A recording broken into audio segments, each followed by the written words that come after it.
Your home for the Jayhawks, Lions, and Firebirds is FM 1017 and 1320 KLWN. Depend on it.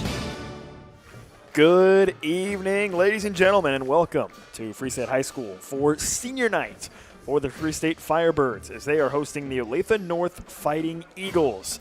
I'm Nick Springer alongside Craig Hershiser, bringing you Friday Night Lights here at Free State High as the team that's tied for the top seed in the East. If you look at the 6A bracket for the playoffs, Free State Firebirds at 5-1 are hosting the 3-3 Olathe North Fighting Eagles. This is an Olathe North squad that's typically a pretty tough team and should be the case here tonight as well, as Free State comes back home after a couple of road trips back here at home for senior night to take on Olathe North. Should be a fun one. It's a pretty beautiful night for football. There's a small chance for rain later in the evening. We're hoping that stays away basically until we can conclude tonight's game. But excited to be here tonight for senior night as Free State, with just 2 games remaining in the season, is poised to potentially put themselves in position to be the number 1 seed on the eastern side of the bracket when you start to talk about the playoffs. And that's not that crazy to think about. You know, you may hear the term playoffs and think, oh my gosh, it's already that time. It is. Free State just has 2 games left, including tonight. They'll have the City Showdown next week, and the next thing you know, it's playoff time.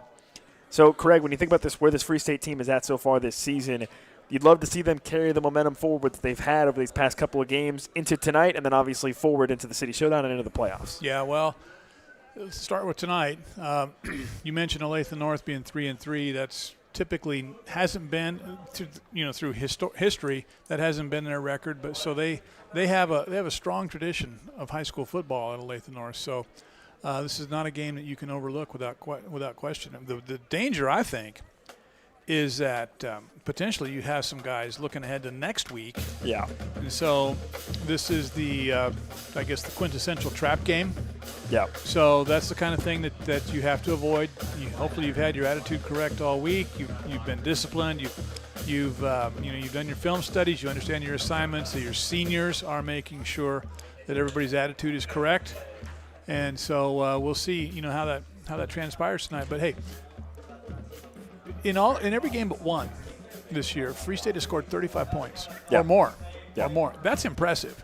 That's a lot of points in a high school football game. So offensively, you and I've seen it. They have big play capability. They have runners who can, between Brittingham and Moore, who can break a long one. They don't pass very much. For instance, they only threw the ball once last week. So they don't pass very much, but when they do, oftentimes it's a deep ball for a touchdown. So they are a threat to score from, dare I say, anywhere on the field. Yeah. Well, that's my biggest takeaway, I think, from where Free State is at to this point in the season, is that they have certainly found their offensive identity. They know who they are now offensively. And we think back to that Manhattan game, I think maybe there was still a question of what they were, versus now they've established that. You know that this is going to be a team that's going to lean on their 2 runners with Finn Moore and Madden Brittingham and what they can do, and obviously lean into the physicality of their offensive line as well to sort of control that. And that's really become their identity. And I think since we've seen this team sort of embrace that, we've seen them have a lot more success offensively. Speaking for Olathe North, Craig, 2 of their losses this season, I mentioned they're 3-3. 2 of their losses are 2 teams that Free State has beat. Olathe North lost to Gardner Edgerton 42-7 a couple weeks ago. Ouch. And then just last week they lost against Olathe South 48-7. So a big loss there to a team that Free State really kind of handled on the road for that when they played on the road against Olathe South. So we'll see how this Olathe North team responds coming here tonight to Free State High School. Again, as I mentioned, on senior night for Free State tonight, and obviously this is a team that's got a number of seniors that are major impact players on their roster. So should be a lot of fun. We're waiting for the teams to take the field here before we get ready for kickoff here tonight. But Free State at 5-1, Craig, I mean, surely you don't start to think about playoffs at this point. Well, I hope you don't. I mean, we can. Yeah, we can. And when the guys go home at night, their family may be talking about it. Their friends may be talking about playoffs. But the old adage is true. Your goal is to be 1-0 tonight, and so you've got the team that's in front of you. That's the team that you're playing. You're not playing. You're not in a playoff game tonight. You are playing Olathe North on a Friday night as part of your regular season schedule. So you've got to take care of those things before you can even begin to consider playoff football. Yeah, 100% agree. 100% agree. And obviously, on a night like tonight, on senior night, you want to go out on top with some of the seniors that you have, right? And there's a plethora of them. But also, you think about the star players that we mentioned with Finn Moore, who is a senior, but also Madden Brittingham, who is just a junior, and the type of impact that he's had. Well, both those guys, we've talked a lot about it this season. Brittingham lined up at receiver last year when they were more of a passing offense, given the quarterback skill that they had last year. But he has really, I think, embraced that role as a running back. We've talked quite a bit about how more comfortable he gets, how more mature he gets as a runner. And again, you duck in behind those big guys up front, and you can have yourself a pretty nice season. And Moore and Brittingham both have had a good season running the football. Now we're 6 games into the season, Craig, and as you know, any team is going to deal with some injuries. It sounds like Free State's got a couple of injuries to deal with as well. Their starting guard, Jace Thomas, doesn't seem to be like he's going to be playing tonight. We saw during the senior night introductions for some of the seniors that Ethan Prescott was not suited up tonight, so you would assume that he's not going to be out there. He's one of their leaders on the defensive side of the ball at the linebacker position. Also saw Sean Overstreet, one of the seniors, who was not dressed either. So a couple players that Free State's going to be missing for tonight's game. Obviously, Prescott's a pretty big one on that defensive side of the ball, but for this Free State team overall coming into tonight, it's next man up, and you got to take care of business. Well, Prescott with 52 total tackles this season so far in 6 games, so he's just shy of 9 tackles a night. And he has been that kid the last couple of years, last year as a junior, now this year his senior year, who somehow comes up with the big play, the big stop on a third down, maybe forcing a fumble, maybe recovering a fumble, that kind of thing. So he's been, I think, essential to that defensive unit. So unfortunate that he and some others are hurt tonight, but the thing is, get healthy, be ready for next week. How much of that power run formation do you think we'll see tonight? We saw Free State utilize it a lot last week. I mean, they went to it very regularly with sort of that double H-back, plus you bring in Carson Bauer as a sort of a bleed fullback blocking for Finn Moore. You think we'll see more of that tonight? I cannot predict what Kevin Stewart will do. I just can't. And I think it's a fool's errand to try and do that, because we've seen him take some risks from deep in his own territory that have been successful. We've seen him lean heavily on that power run formation like he did last week. So I think whatever he feels like will be successful is what they will do tonight. And if that means we're going to line up run heavy, then we're going to line up run heavy and run the football. But we'll see what Kevin has up his sleeve tonight. Well, Free State just took the field, Craig. They were led by Braden Wilmus, one of their seniors, and he had the American flag. Pretty cool moment there, running out of the tunnel onto the field. So both teams are on the field. They're about to meet at midfield for the coin toss before we get this game started. And Craig, I'll ask you, who wins, hypothetically, between the Firebird or the Fighting Eagle? I always go with the mythical Firebird. Rising from the flames. There you go. And taking flight. This team's pretty good. Okay, I know they had a bad loss the second night of the season against Manhattan, but this team regrouped. They've found their identity. They're a hard-hitting bunch, and they play some pretty good football. Yeah. They'll hope to do that tonight as the captains meet at midfield. And it's always so funny to see Braden Wilmus sometimes next to other players because he's such a large individual. The Clemson commit, one of the captains tonight for the Firebirds. They're standing on the Firebird logo as they meet in the middle for the coin toss before we get this game underway. But as you said, Craig, this is a Free State team that they've been pretty good, and they've looked pretty good over the course of the last month or so, ever since that Manhattan loss. We kind of talked about it earlier, but they've certainly found their identity, I think, as an offense, and that's kind of helped them move forward over the course of the season, and it's really helped them build to where they are now. And they took the lessons from the Manhattan loss and were able to turn them into positives down the stretch of this season. And as we kind of talked about, now you don't want to think about the playoffs, but man, you win these last 2 games. If you're the Firebirds, you're going to be in a great position to potentially be the number 1 seed on this east side. In case you're wondering, the current rankings on Keisha kind of look like this. You've got 4 teams on the east side in Class 6A with a 5-1 record. Olathe Northwest, Shawnee Mission East, and Olathe West are the other 3 teams that are at 5-1. But Olathe West and Shawnee Mission East are playing tonight, I believe. And Olathe Northwest is playing Mill Valley, and Olathe Northwest will then play Olathe West next week. So those 3 5-1 teams are all actually going to be playing each other over the course of the next 2 weeks. And if the winds go the right way and Free State handles their business, they could be ending up as the lone 7-1 team, which would guarantee them the number 1 seed. Otherwise, you'd have to go to a tiebreaker, which I believe is point differential for who would get that number 1 seed. But the bottom line for Free State is, Craig, take care of business, win your next 2 games, and you are putting yourself in prime position to be that top seed. Well, I'm glad you said that because I was about to remind you. It's point differential, right? Everything, yeah. Everything that you said is great for fans to talk about and wonder about and so on. But here's the deal: take care of your job tonight. Go out and play your game, get this win tonight, then get ready for next week and move on from there. Everything else sorts itself out. The best teams take care of themselves. Mm. They don't worry about everything on the periphery. They don't. Sometimes the best teams don't even worry about who's across from them on game night. They're simply mostly concerned about performing at their highest level. Yeah. And I think when you reach that kind of performance criteria, that's when you really, as a team, excel. Before the kickoff, Free State's going to receive the ball. We'll pause 10 seconds for station identification. You're listening to Free State Football. 1320 KLWN Lawrence and FM 1017 K269 GP Lawrence. Depend on it. Opening kickoff is about to be sent away by Olathe North. Free State will receive to begin this game. 12 minutes on the clock. The Eagles will kick this ball from right to left. You got Elijah Beckham back deep for the Firebirds, standing at his own 6-yard line.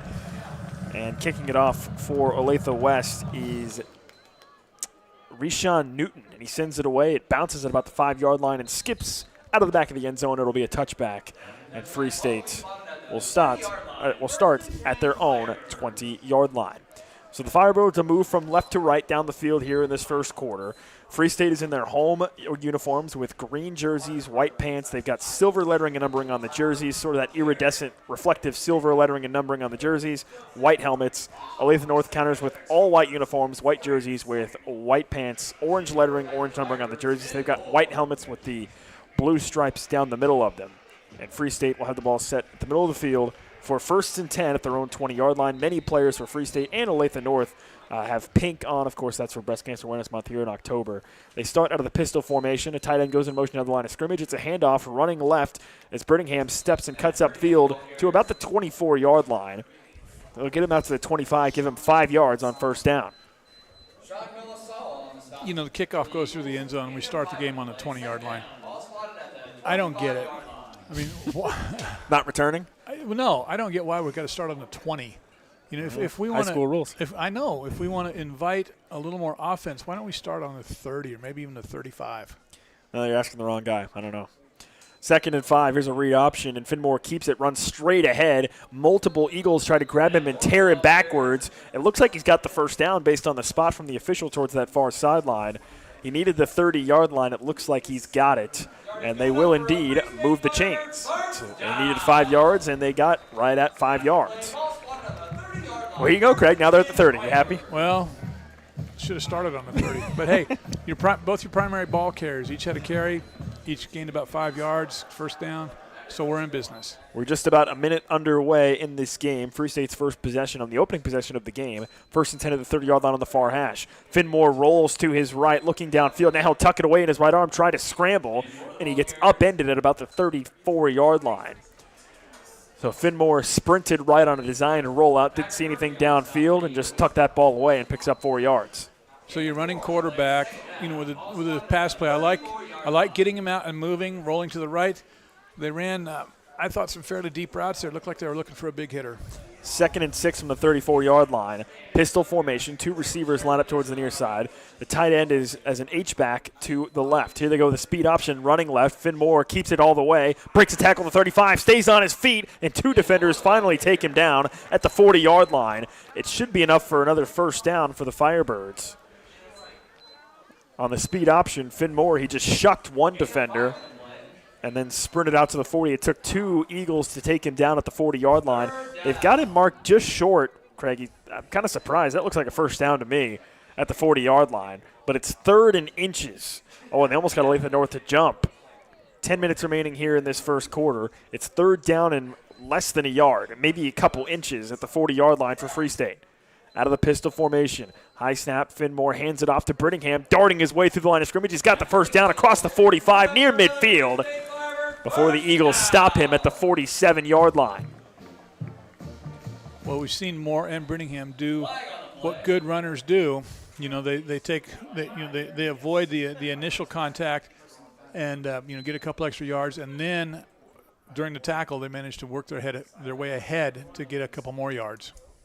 Well, Craig, it looked like there may have been a penalty on the play. The officials came together for a moment. Now everybody's just kind of standing around. And I guess no penalty. Some kind of sideline warning. So no penalty, but there was some kind of warning issued. And it's 1st and 10 at the 47-yard line for Free State. They're just above the Firebird logo, moving from left to right. 9:45 remaining in the first quarter. Here's straight quarterback power running right for Finn Moore. He lowers the shoulder, ducks through a tackler, but he's across midfield into Eagles territory at about the 49-yard line. Give him 4 yards on that run. 2nd and 6 coming up for the Firebirds. Every carry tonight has been positive yardage. And give some credit to those big guys up front for making that happen. Yeah, that was just a straight quarterback power. Finn Moore running off right guard, and he gets 4 yards. And I'm not a big math guy, Craig, but you get 4 yards every play, you're going to be moving the chains. 2nd and 6 at the 49. Here's a little reverse running towards the near side, and that doesn't really go anywhere. It's Beckham who tried to cut it upfield and just make the most of it. He ends up getting a couple yards.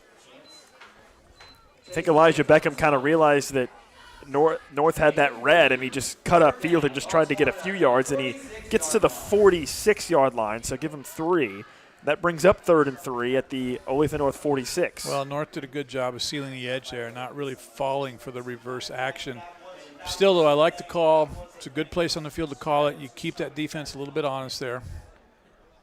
3 receiver set, shotgun formation. In the right hip pocket of Finn Moore is Madden Brittingham. Moore keeps it on a power read play, and he got stuffed. Absolutely stuffed. Maybe he just got back to line of scrimmage. It's 4th down and 3.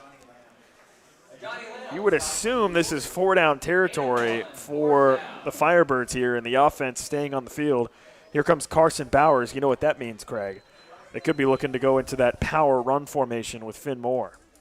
4th and 3 at the 46-yard line.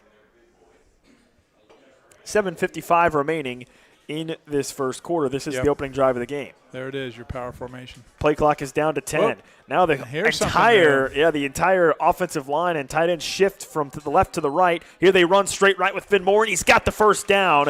Olathe North tried to rip the ball out. A late flag flies in from the secondary. He's got the first at the 41-yard line. We'll see what the penalty is. Coach Stewart bringing something different to the game tonight. We haven't seen that shift all year. Everybody lined up to the left, and then in unison they shifted to the right. And then Finn Moore ran to the right for the first down.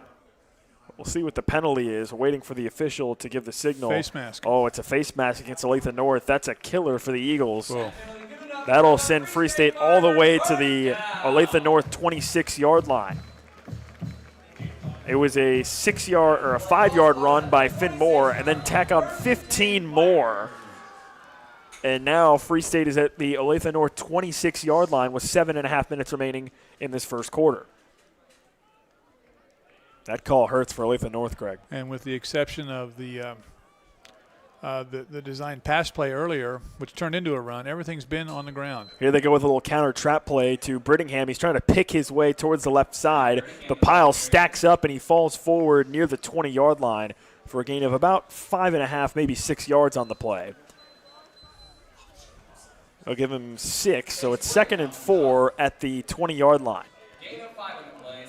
Here is a great chance to take a shot in the end zone. You got 2nd and 4. Right on the 20, you're definitely in the 4-down territory. So Might be, but they're in that run-heavy Yep, formation. they're in the power formation again, and this time they give it running right. Here's Brittingham, jukes away from one defender, but then two Eagles clamp him immediately, and he's tackled for just a yard, running right at the 19-yard line. That was a little bit of a new look as well, Craig, on that play. They had the power formation, but it was Brittingham next to Finn Moore, and they gave it to him, but Olathe North stopped him in his tracks for only about a yard. We've watched this formation for several games now, and I've just got to believe there's a pass coming out of that formation sometime or another. Well, we'll see if Craig Stradamus comes true here. 6:10 remaining in the first quarter. This is the opening drive of the game. Free State. It's been a long drive that started at their own 20-yard line. They're in the red zone, but they face a 3rd and 3. Here goes Finn Moore, keeping it running right. He bounces off of one defender. They're trying to push the pile. There's about 4 or 5 white jerseys trying to prevent Finn Moore from getting the first down. He's such a powerful runner, but they did stop him short at the 17-yard line. Hey, Craig, it looked like they were playing Ring Around the Rosie there for a second, with Finn Moore just trying to pinball his way to the first down, but he's tackled short. They've got him marked at the 17. It's 4th and a long one at the 17. They need just inside the 16 for a first down. Craig, this drive's taken up 6.5 minutes now of this opening quarter. And that's the beauty of this ball control offense. That you are maintaining possession. You're keeping the other team's offense off the field. Here they go with the power run, running off the left side. Finn Moore hit hard, but he's got the first down inside the 15.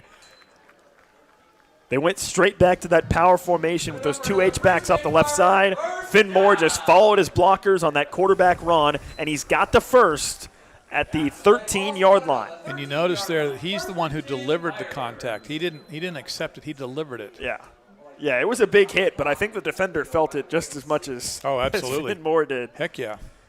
As we tick under 5 minutes remaining in this first quarter. Man. Over a 7-minute drive here, Craig. Now, the key, obviously, for the Firebirds is to cap it off with a touchdown. Here they go with a little reverse counter play to Elijah Beckham, and he sneaks his way inside the 10 down to about the 8. Give him 6 yards on the run. So that's 2 carries by a receiver. Yep. So far on this drive. Yep. We're giving Olathe North something to think about. It's not all Finn Moore. It's not all Madden Brittingham. And then, this tape goes out to opponents down the road, and so it's just something else for the next teams to look at. 4:10 remaining in this first quarter. We're approaching 8 minutes on this drive. It's 2nd and 4 from the 8-yard line. Here they go to Brittingham running left. He jukes a defender, and he's into the end zone for a touchdown. Wow. Madden Brittingham on a little trap play scoots his way into the end zone. And it's 6-0 Free State leads. Virtually untouched. They've run it all the way down to 4 minutes. Yep. They got a touchdown out of it. That was an 8-minute touchdown drive for Free State that started at their own 20-yard line. They converted 2 fourth downs on the drive. And Micah Jones is in to kick the extra point for the Firebirds to make it 7-0. I love that they established that offensive line. Yeah. Boy, that's a disheartening drive, though, for Olathe North. Oh, 8 minutes off the clock. Yep. You had him 2 fourth down a couple times. Couldn't get off the field. Couldn't get off the field. And next thing you know, it's 7-0. The extra point is low, but he knocks it through. 7-0 Free State leads with 4:01 remaining in this first quarter. A long, laborious drive from Free State, but in the end, they find the end zone with a Madden Brittingham 8-yard touchdown run. Every play was positive yardage, and that's a key. You don't when you're this run heavy. It's important to win first down, which Free State did, and it's also important to not penalize yourself into long, down in distances. And so the Firebirds did a great job of maintaining possession of the ball, grinding it out, getting into the end zone. Well, Craig, on that drive, every set of downs, it was 2nd and 5, 2nd and 6. Mm-hmm. They were never really longer than that. So win first down. Staying ahead of the chains. They were aided by a penalty against Olathe North. Yeah, that helped them as well. That was big. That got them down to the 26-yard line and then just methodically into the red zone. But again, that speaks to penalties.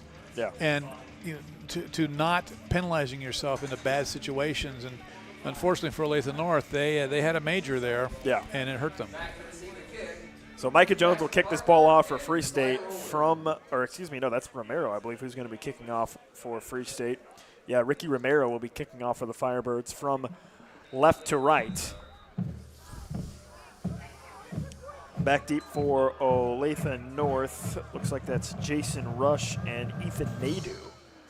And it's a low squib kick that's fielded about the 25-yard line, juggled and then picked up at the 30. Now at the 35 on the near side, at the 40. Across the 45, they blow the whistle and they say he stepped out.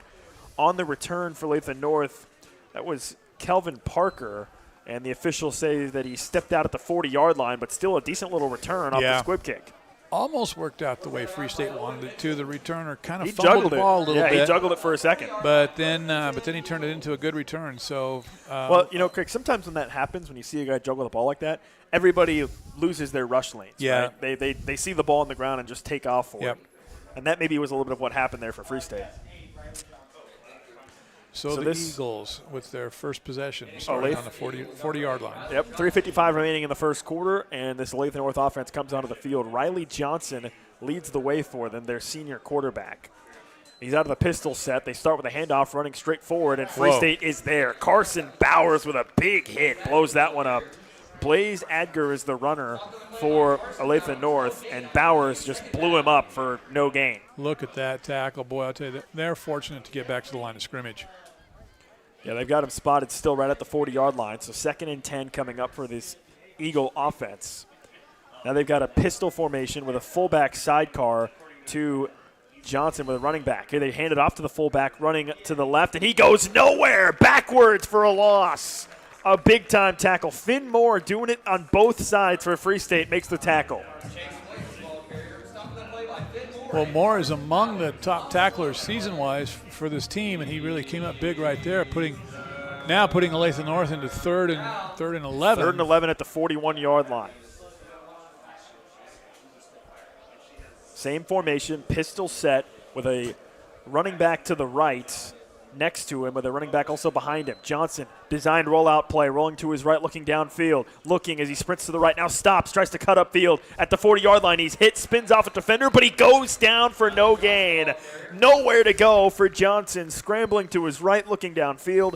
Then he tried to tuck and run, but the Firebirds were everywhere, and they tackle him. He got maybe a yard back to the 40, but now it's 4th and 10 for Olathe North. Boy, nice pursuit by the Firebirds there, as they pretty much had him pinned up, and 2 or 3 green jerseys got to him. It's 4th and 10, Craig, and the offense is still on the field. You have to assume this will be some kind of pooch kick. Kind of a rugby-style kick, maybe. Yeah, that's what you're expecting. It looks like Chase Williams is lining up as the quarterback. Now, Williams is going to just simply do exactly that. One step and a kick, and a lob lolly kick that bounces. Brittingham picks it up. He touched it, and then he grabbed it and is tackled right immediately at about the 20-yard line. So no return for Brittingham. But, boy, Craig, you just endured an 8-minute drive from Free State. Yep. Olathe North holds the ball for all of, a minute, 90 seconds at most, 2 minutes? Yep. Before they're forced to punt it away. And now this Free State offense, leading 7-0, will step back onto the field at their own 20-yard line. Taking over right where they started their last possession. So are you upset that they're at the 20 again? My scenario was dealt only with kickoffs. Oh, okay. So it's okay if they're at the 20 now. Yeah. Well, that's okay. just how it worked out. Oh, okay. Well, I didn't know what your thought process was there. Second drive of the evening for Free State at their own 20-yard line, moving from left to right. 1:57 remaining in the first quarter. The Firebirds lead 7-0. They start out of the shotgun. Here comes a man in motion, and it's a handoff running towards the far sideline. Here's Alagrucci, only got ripped down. Another defender hit him as he crossed the 25. It's still a decent gain for Alagrucci on a jet sweep play out to the 26. Give him 6 yards, and it's 2nd and 4. Yeah, it didn't look like much, but still the push by that offensive line, and Alagrucci winds up with 6 yards. Yeah. Yeah, that looked pretty effortless, truthfully. Yeah. To get that much yardage. 2nd and 4 at the 26. Pistol formation, the ball spotted on the far hash. We tick under 90 seconds remaining in this first quarter. Now they work out of the shotgun. Brittingham is to the left of Finn Moore. 3 receivers, 2 towards the near side. Chest high snap. Finn Moore tucks it on a read option play, and this time he meets the defense. Virtually no gain that time. They'll give him maybe a yard or so. He got hit pretty hard and driven backwards. That's really the first time tonight we've seen that happen. as the North defense rallied to him. 60 seconds left in the first quarter, and it's 3rd down and short for the Firebirds. They've got the ball spotted just across the 27, so we'll call this 3rd down and 2.5 yards. They need the 30 for a first down.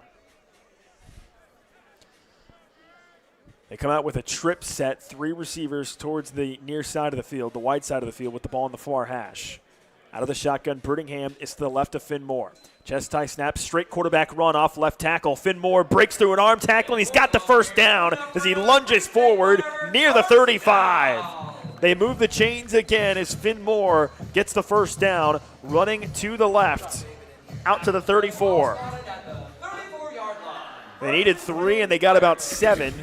1st and 10 at the 34. So Free State exploring the edges just a little bit there. The Allegrucci run, and now the run with Finn Moore getting out there on the edge, getting enough yardage for that first down. Well, and when you got 3 receivers towards the white side of the field, Craig, the defense has to respect that a little bit and have players out there. They just ran it to the opposite side and got the first down. Out of the pistol, 1st and 10 at 34. A handoff running left for Brittingham, and he gets taken down as he crossed the 35 near the 40. And he's got 6 yards on the run as the last few seconds tick off here in the first quarter. 7-0 Free State leads over Olathe North. A dominant first quarter for the Firebirds. They had an 8-minute touchdown drive to begin the game. They force a 3-and-out for Olathe North, and the Firebirds are on the march again as we head to the second quarter. Free State leads 7-0 over Olathe North. We'll take a timeout. Second quarter action is coming up next. You're listening to Firebird Football on KLWN. In the heart of Lawrence, Kansas, off 6th and Castle, there's a place that's more than just a wash and lube. It's where Don Greenfield, local business owner, proud father, and husband to a longtime teacher, has been serving our community since 2005. Westridge Auto Wash and Lube is a proud supporter of high school sports in Lawrence, locally owned and operated by trained technicians. Fast, reliable, trusted. Because here, you're not just a customer, you're family. Visit Westridge Auto Wash and Lube right off 6th and Castle in Lawrence, where Lawrence comes to shine. Your home for the Jayhawks, Lions, and Firebirds is FM 1017 and 1320 KLWN. Depend on it. Welcome back to Free State High School. I'm Nick Springer alongside my broadcast partner Craig Hershiser for senior night for the Free State Firebirds here at home against the Olathe North Eagles. The second quarter action about to get underway. Free State leading 7-0 over Olathe North. The Firebirds had an 8-minute opening drive touchdown of the game in which they went straight down the field, didn't attempt a single pass, and they capped it off with an 8-yard touchdown run by Madden Brittingham to make it 7-0. And then the Firebird defense got out and forced an immediate 3-and-out. And now this Olathe North defense is back on the field trying to slow down the Firebird offense. To start this second quarter, Free State will have 2nd and 4 at their own 40-yard line. In the second quarter, the Firebirds will move from right to left down the field. Out of the pistol set, they fake a speed option. Finmore looking downfield. Flag comes down as Finmore tucks it away and runs to his left. Oh, and then he got horse collared from behind, it looked like. Yep, the second flag comes out. So this seems like it'll be offsetting penalties. As Finmore, somebody got a hold of his chest plate from behind and tried to rip him down on the near sideline.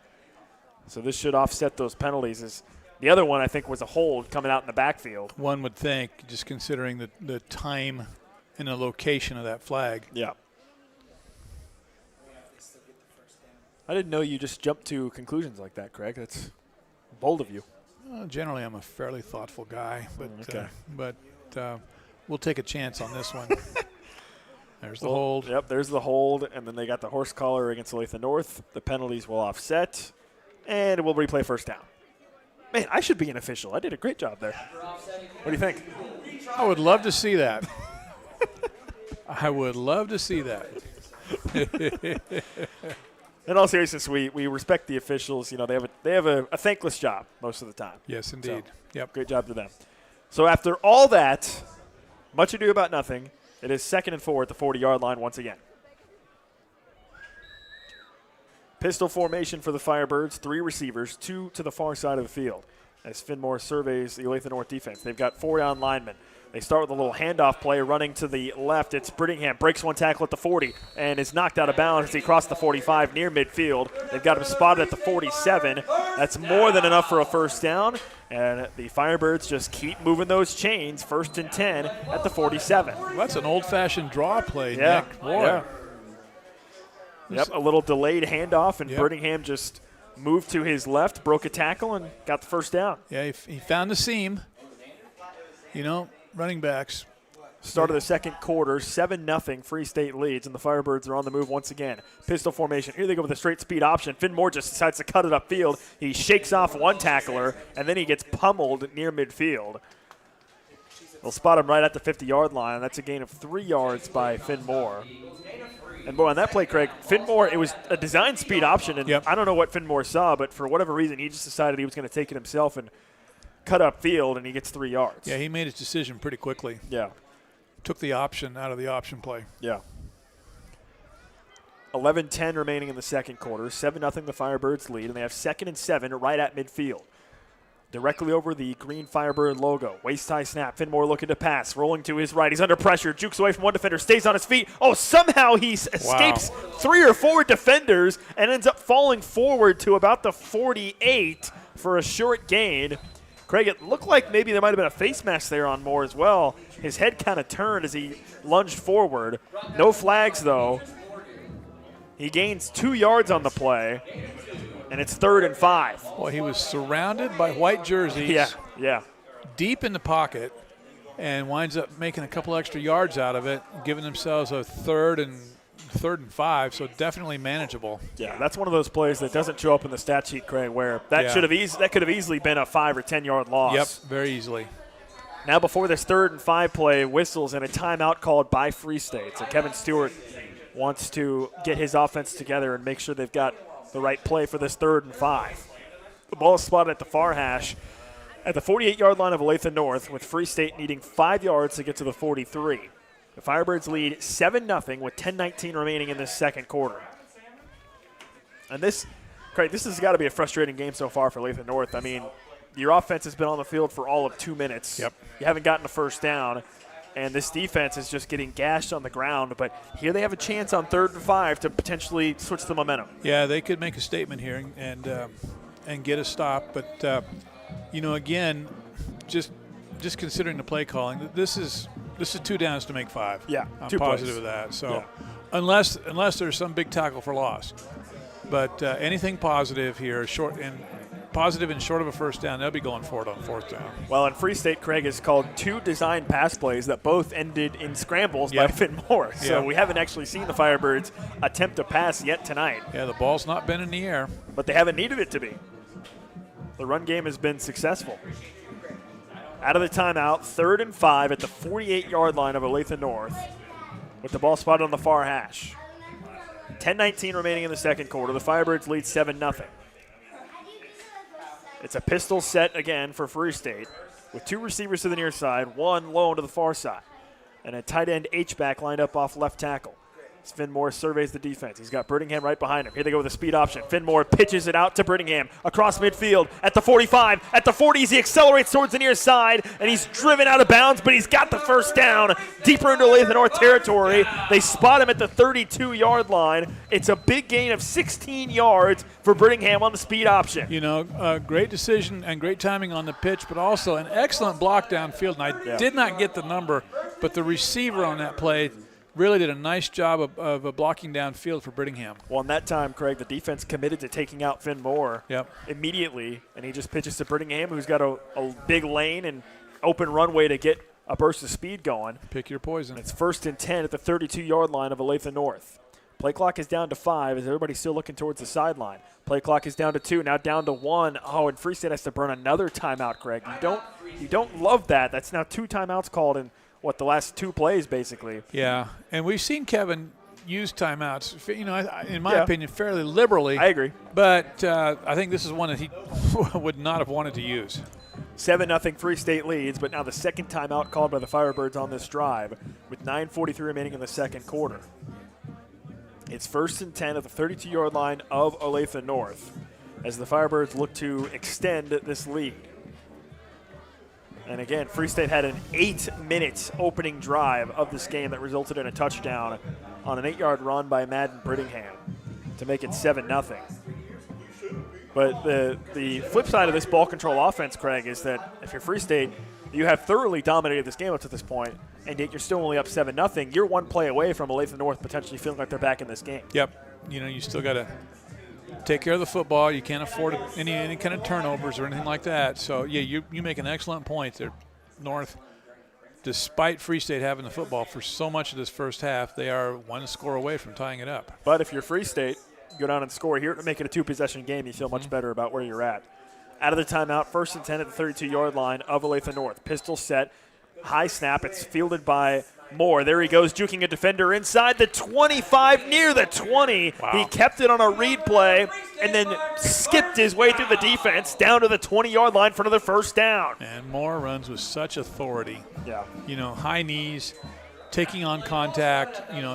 If anything, he's a one-cut runner. Yep. Then after that, it's just shake the contact off and go create some contact on your own. 12 yards on the run for Finn Moore, and Free State is at the 20-yard line. Would you call that the red zone, Craig, if you're at the 20? Are you in the red zone at that point, or you have to get inside the 20? I'm in the red zone. Okay, we're in the red zone at the 20-yard line, according to Craig Hershiser. Now they run it here again with Finn Moore straight ahead off the right guard, and he tunnels forward to about the 15-yard line. Now they're certainly in the red zone. There's no disputing that as they get down to the 15. It's a 5-yard run by Finn Moore, 2nd and 5 coming up. We've just ticked under 9 minutes remaining in this second quarter. And Craig, Olathe North has run 3 offensive plays. Boy, this game is going so quickly. Wow. 2nd and 5 at the 15. Very few penalties, no incompletions. Pistol formation again. Now they switch to the shotgun. It's Finn Moore with Brittingham to his left, trips towards the far side of the field. They hand it off to Brittingham again. A little hesitation. Now he starts to accelerate. Oh, and he gets hit hard and just falls over at about the 11-yard line. Give him 4 yards on the play, and it's 3rd and 1. And here we go again, Craig. If you're Olathe North, you've got Free State to third down, but you figure it's 2 plays here to stop them. Absolutely. And they haven't been able to do that yet tonight. And this looks like 3rd and, just a few inches inside the 11. They need the 10 for a first down.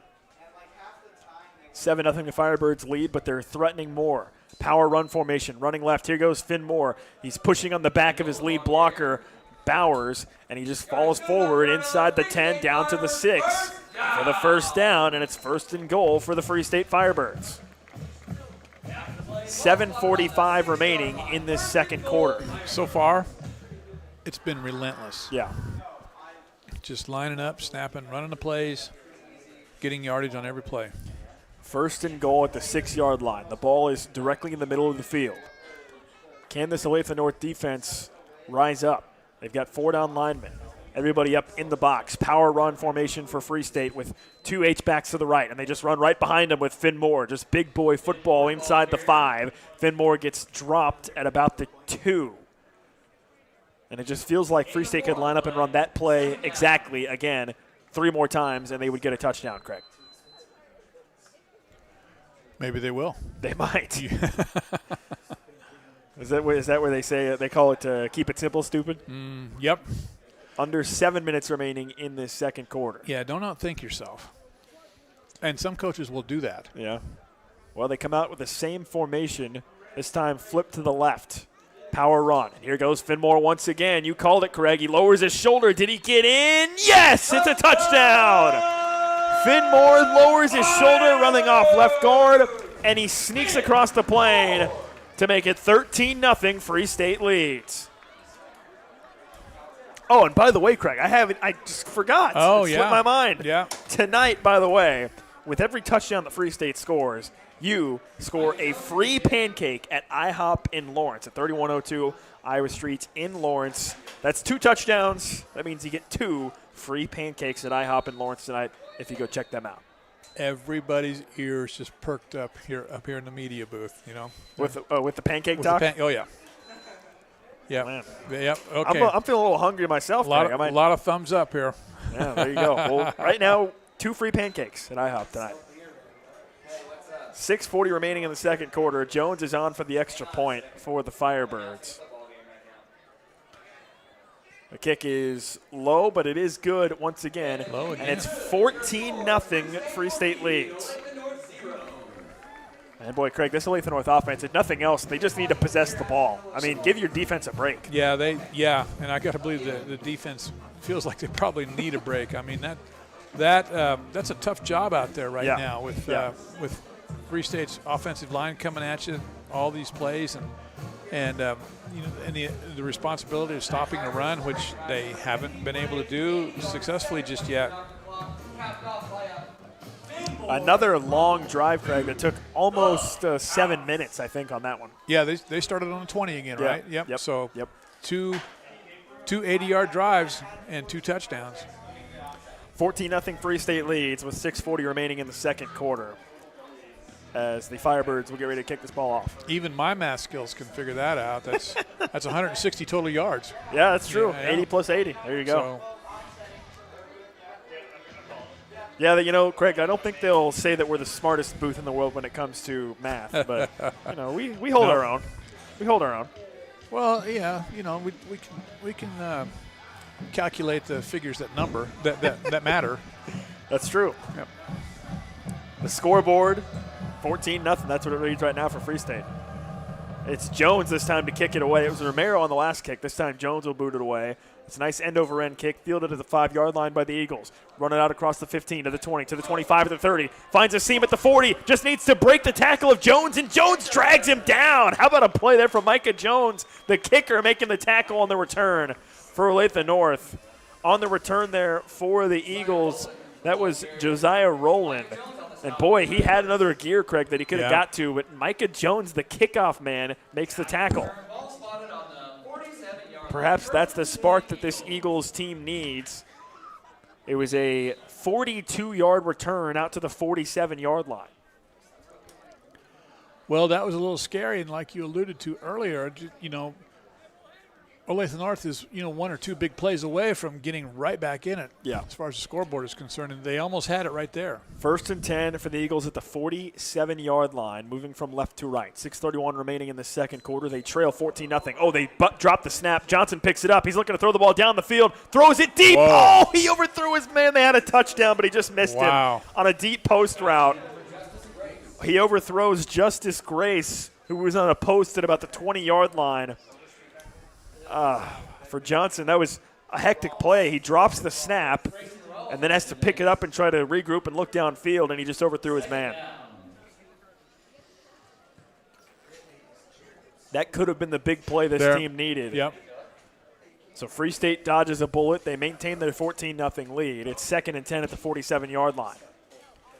Here they go again with the triangle pistol formation, and they hand it off to Williams, running left, outside. Oh, no, it's kept by Johnson, and Johnson's got a head of steam. He's inside the 30 to the 20. He looks behind him, chasing him down from behind and making the tackle to save a touchdown is Finn Moore. What a run by Johnson. It was Garrison Otis who actually made the tackle, chasing him down from behind. But a big play. Craig, they had me totally fooled. Thought Williams had the ball running left. Instead, it's the quarterback Johnson sprinting up the near sideline, and he's down to the 1. Boy, I'll tell you, 2 things. One, great play by North, okay, and it's that big play that you've been talking about. Yeah. But also give a lot of credit to Otis for not giving up on that and running down and saving the touchdown. It was a 52-yard run. Oh, now how about this, Craig? Johnson goes in motion to a bit of a wildcat set. It's a direct snap to the running back, and it's blown up for a loss. Free State was all over it. A big-time tackle in the backfield. Julius Matthews shot the gap and made that play. Untouched.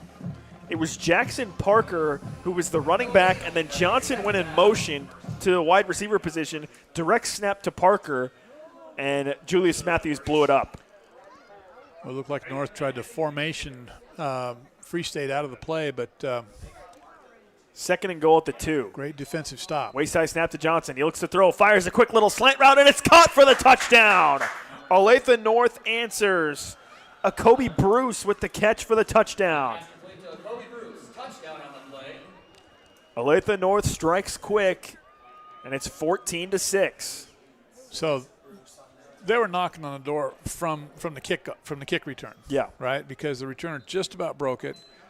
And then they had the big play, the big run to get down inside the 5. Yep. And so it's just, I think, a lot of credit to North there for coming back and bouncing back and getting themselves back in this game. Yeah, they needed a response, and they needed it badly, and they find it on the touchdown. It's 14-6, and now make it 7 as the extra point is good. Game on. It's a 2-yard TD pass from Riley Johnson to a Kobe Bruce for Olathe North, and it's 14-7 as they cut the Firebird lead in half with 5:12 remaining in the second quarter. That was a nice-looking pass, too. Yep. And completely isolated coverage out there, one-on-one. It was one-on-one, and he threw it kind of low and away where his receiver could go down and make the catch and not have any real contest. Yep. And it was a touchdown for Olathe North. 5:12 remaining in the second quarter, and it's 14-7. Now, Craig, I'll ask you this kind of question. Yeah. Did Olathe North score too quickly? Did their defense get enough rest, you think, to face this Firebird offense? I mean, they scored in 2 minutes, 2.5 minutes. Okay, I know there's a lot of talk about score. You don't want to score too quickly and all that kind of stuff. I say score when you score. Well, that's true, too. Yeah. And, I mean, considering the circumstances, yeah, if you're Olathe North, you take the points however you can get them. Yep.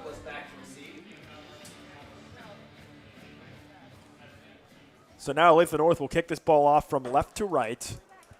Elijah Beckham and Nez Lattimore Douglas are back deep for the Firebirds, standing at the 10-yard line with 5:12 remaining in the second quarter of a 14-7 game. Kicking off for Olathe North is Rishon Newton.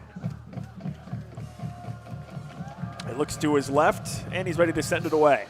It's a low end-over-end kick, a line drive, scooped at about the 7 by Nez Lattimore Douglas. Across the 20, stiff arms one defender, tries to spin away from another, but they stack him up and pile drive him into the turf at about the 24-yard line.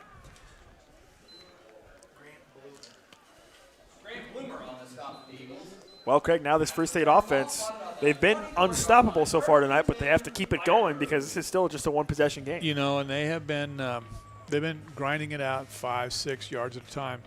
But here's the thing, I think anyway about this offense. They're one missed tackle away from breaking a long run for a touchdown. Yeah. Well, and we haven't really seen them attempt to throw the ball at all either. They've called 2 design pass plays that both ended up in Finn Moore scrambling. 1st and 10 for the Firebirds at their own 24-yard line, moving from right to left, leading 14-7 with 5:05 remaining in the second quarter. And there was some motion and then a false start by Free State, it looked like. Braden Wilmus was called for the false start. So this drive starts with the Firebirds moving backwards via the penalty, and that's something you highlighted, Craig, is this offense has done a good job so far in this game of avoiding that. Yeah. But they are set back here to 1st and 15. 1st and 15 from deep in our own territory. Now the ball at their own 19-yard line on the far hash. Pistol formation. Tight end comes in motion down the line of scrimmage. They hand it off to Brittingham, who tries to bounce to the outside. Shirks off one tackler, but a nice tackle in the backfield. A really nice play there made by Olathe North. That's Taggart Murphy with the tackle for the Eagles. As Brittingham, he was looking to stretch to the outside, and he broke the first tackle, but then Murphy did a nice job taking him down. No gain on the play, and it's 2nd and 15 for Free State.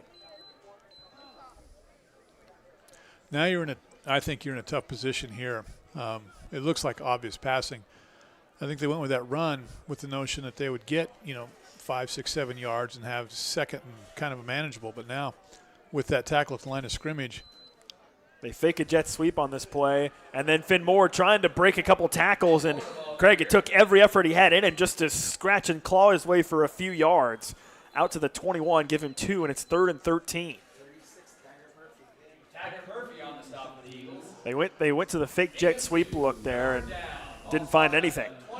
So the tone of this game has changed right now. Dramatically. Yeah, quite a bit. So 4 minutes remaining in this second quarter. Something else to keep in mind, Craig. Olathe North will get the ball first to start the second half. Yeah, I think, definitely Free State at worst wanted to end the half with the ball in their hands. 3rd and 13 at their own 21-yard line. They need the 34 for a first down. Trips towards the far side of the field with the ball in the near hash. Waist-high snap. Moore looks that way. They set up a little wide receiver screen pass. It's complete. Spinning away from defenders. But then more support comes in, and they drop him for a gain of about 4 yards. It was Elijah Beckham on a little tunnel screen design. And it's 4th and 9, and Craig, this Free State offense has been stopped. Yep. And the punt unit will jog onto the field. Stopped for the first time tonight. And for Olathe North, what better time for that to happen? Well, and what stopped them, Craig? Well, that penalty. The penalty to start the drive. You get, you lose. You got to win first down, but when you can't get in offsides, then you've lost it. So now Finn Moore, who serves as the team's punter, will stay on the field, standing at his own 11-yard line to punt this ball away with 3 minutes remaining in this first half. Play clock down to 1. Finn Moore takes the snap, gets it away. It's a short, wobbly kick, and it goes out of bounds near midfield. We'll see where the official marks this football. Looked like it went out of bounds about the near midfield. Yep, he's got it at about the 48-yard line, 49-yard line. Oh, he's still walking. He's across midfield. He's got it at the Free State 48-yard line. Free State 47-yard line. So that's a bit of an ugly punt, Craig. They netted, they netted 22 yards on that punt. So illegal procedure from deep in your own territory. You're behind the sticks. You can't get a first down, and then a substandard punt, and all of a sudden Olathe North, with momentum on their side now, is looking and feeling pretty good. The tenor of this game is completely shifted. Olathe North 1st and 10 at the Free State 47-yard line with 2:45 left in the second quarter, and the Eagles have all 3 timeouts remaining. Pistol formation. A man goes in motion to the left. Here they go. They fake. Oh, they try to fake the wrist. The ball comes out. It's loose, and Free State's got it. Free State recovers. Olathe North tried to get cute with a little reverse play, and Johnson just pitched it to nobody, and it's a turnover. It was recovered by Jude Dowdle, I believe. I think. That's what it looked like from up here. Yep. Oh, no, Craig. A disaster for Olathe North. And momentum just changed again. 2:41 left in the first half, and Free State gets the ball back at the Eagle 45-yard line. Oh, that is just brutal for the Eagles. You finally get the stop you've been looking for. You have great field position, and to give it away in that fashion. And now Free State, Craig, as you mentioned earlier, has a chance to end the half with the ball. 2:41 remaining. The Firebirds have just 1 timeout left, leading 14-7. Play action pass. It's a low reverse play. It goes back to Finn Moore. He's looking to throw the ball deep down the field into pretty tight coverage. Oh, and it's almost intercepted, but it's incomplete. Oh, no. Justice Rowland just dropped an easy interception for Olathe North. Well, seems like this game, both teams are kind of intent on giving the ball back. These to the last other few team. plays Oh have been a roller coaster of emotions, mishaps. It was Rowland who had, a pretty easy interception. Dropped. 2nd and 10 at the 45. Free State goes back to a speed option look. A pitch out here running to the left side is Brittingham on a nice little shimmy shake move, and he's out to the 39-yard line, a gain of about 6 yards. As Brittingham went with the shake and bake and gets the ball inside the 40, but there's a flag down behind the play. Craig, since you love jumping to conclusions, what do you think? Well, this has got to be some kind of an illegal block or a hold out there on the edge. Free State is already moving backwards. Which is too bad because Brittingham made a really nice move out there on the perimeter. It is a hold against the Firebirds. And that backs them up into their own territory all the way to their own 45. Now it's 2nd and 20. Whoa. Okay, Craig, if you're Olathe North here, I have to think you start wondering about starting to call your timeouts to see if you can't preserve some clock to get the ball back. There's 2:24 remaining in this first half. It's 2nd and 20 for the Firebirds at their own 45-yard line. Shotgun set. Waist-high snap. Finn Moore rolls to his right. Now dumps it back to Brittingham on a little throwback screen. He's across midfield, lowers the shoulder, and barrels out of bounds. Boy, honestly. Back into North territory. Nick, that looked like it was destined for a lot more yardage than he got.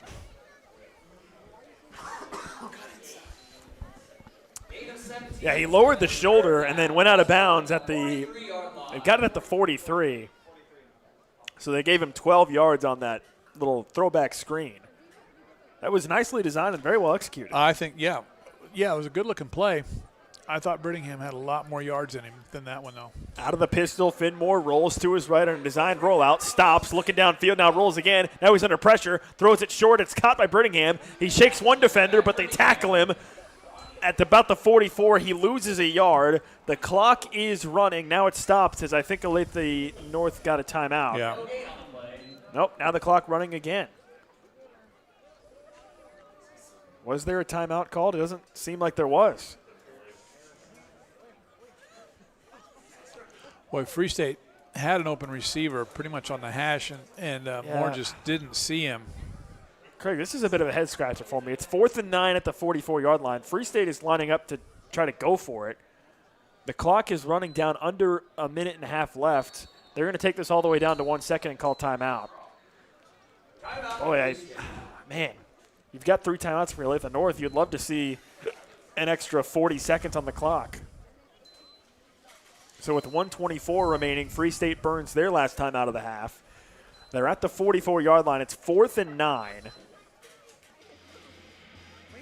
So you figure the Firebirds will try to punt to pin Olathe North deep in their own territory.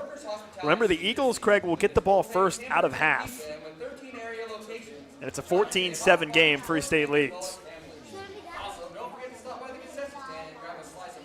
Very surprised there that Olathe North didn't call timeout. Yeah, some of the – I'm going to disqualify myself right away, but I'm no football coach. But some of the management here inside the last 2 minutes has been a little puzzling. Yeah, I mean, as you said, it's in the heat of the moment. Sometimes it's more difficult, but that seemed like an obvious situation where you'd call one of your timeouts. I mean, you'd have – if they'd called timeout there, Craig, you'd have 2:05 on the clock with still 2 timeouts in your back pocket. Instead, it's down to 1:24. Free State's going to punt. Finmore is standing at his own 42-yard line on the far hash. We need a good punt here, Nick. Well, let's see if Finmore heard your wise words of encouragement. And it's kind of an ugly punt, but it takes a really strong bounce down inside the 10, down to the 5, and it's down there at the 5-yard line. Well, it wasn't the prettiest punt in the world, Craig, but end result was great. End result was great for the Firebirds down to the 5-yard line. And now with a minute 13 remaining in the half, Olathe North is pinned deep. They're at the 6. They've got it marked just right across the 5 near the 6. So now really North has to be kind of cautious here. I know. To turn the ball over this deep in your own territory would be disastrous. Considering the time on the clock and where you're at, I mean, this went from an opportunity for Olathe North to tie this game before half to now just don't mess it up and get to half down 7. 1st and 10 at the 6-yard line.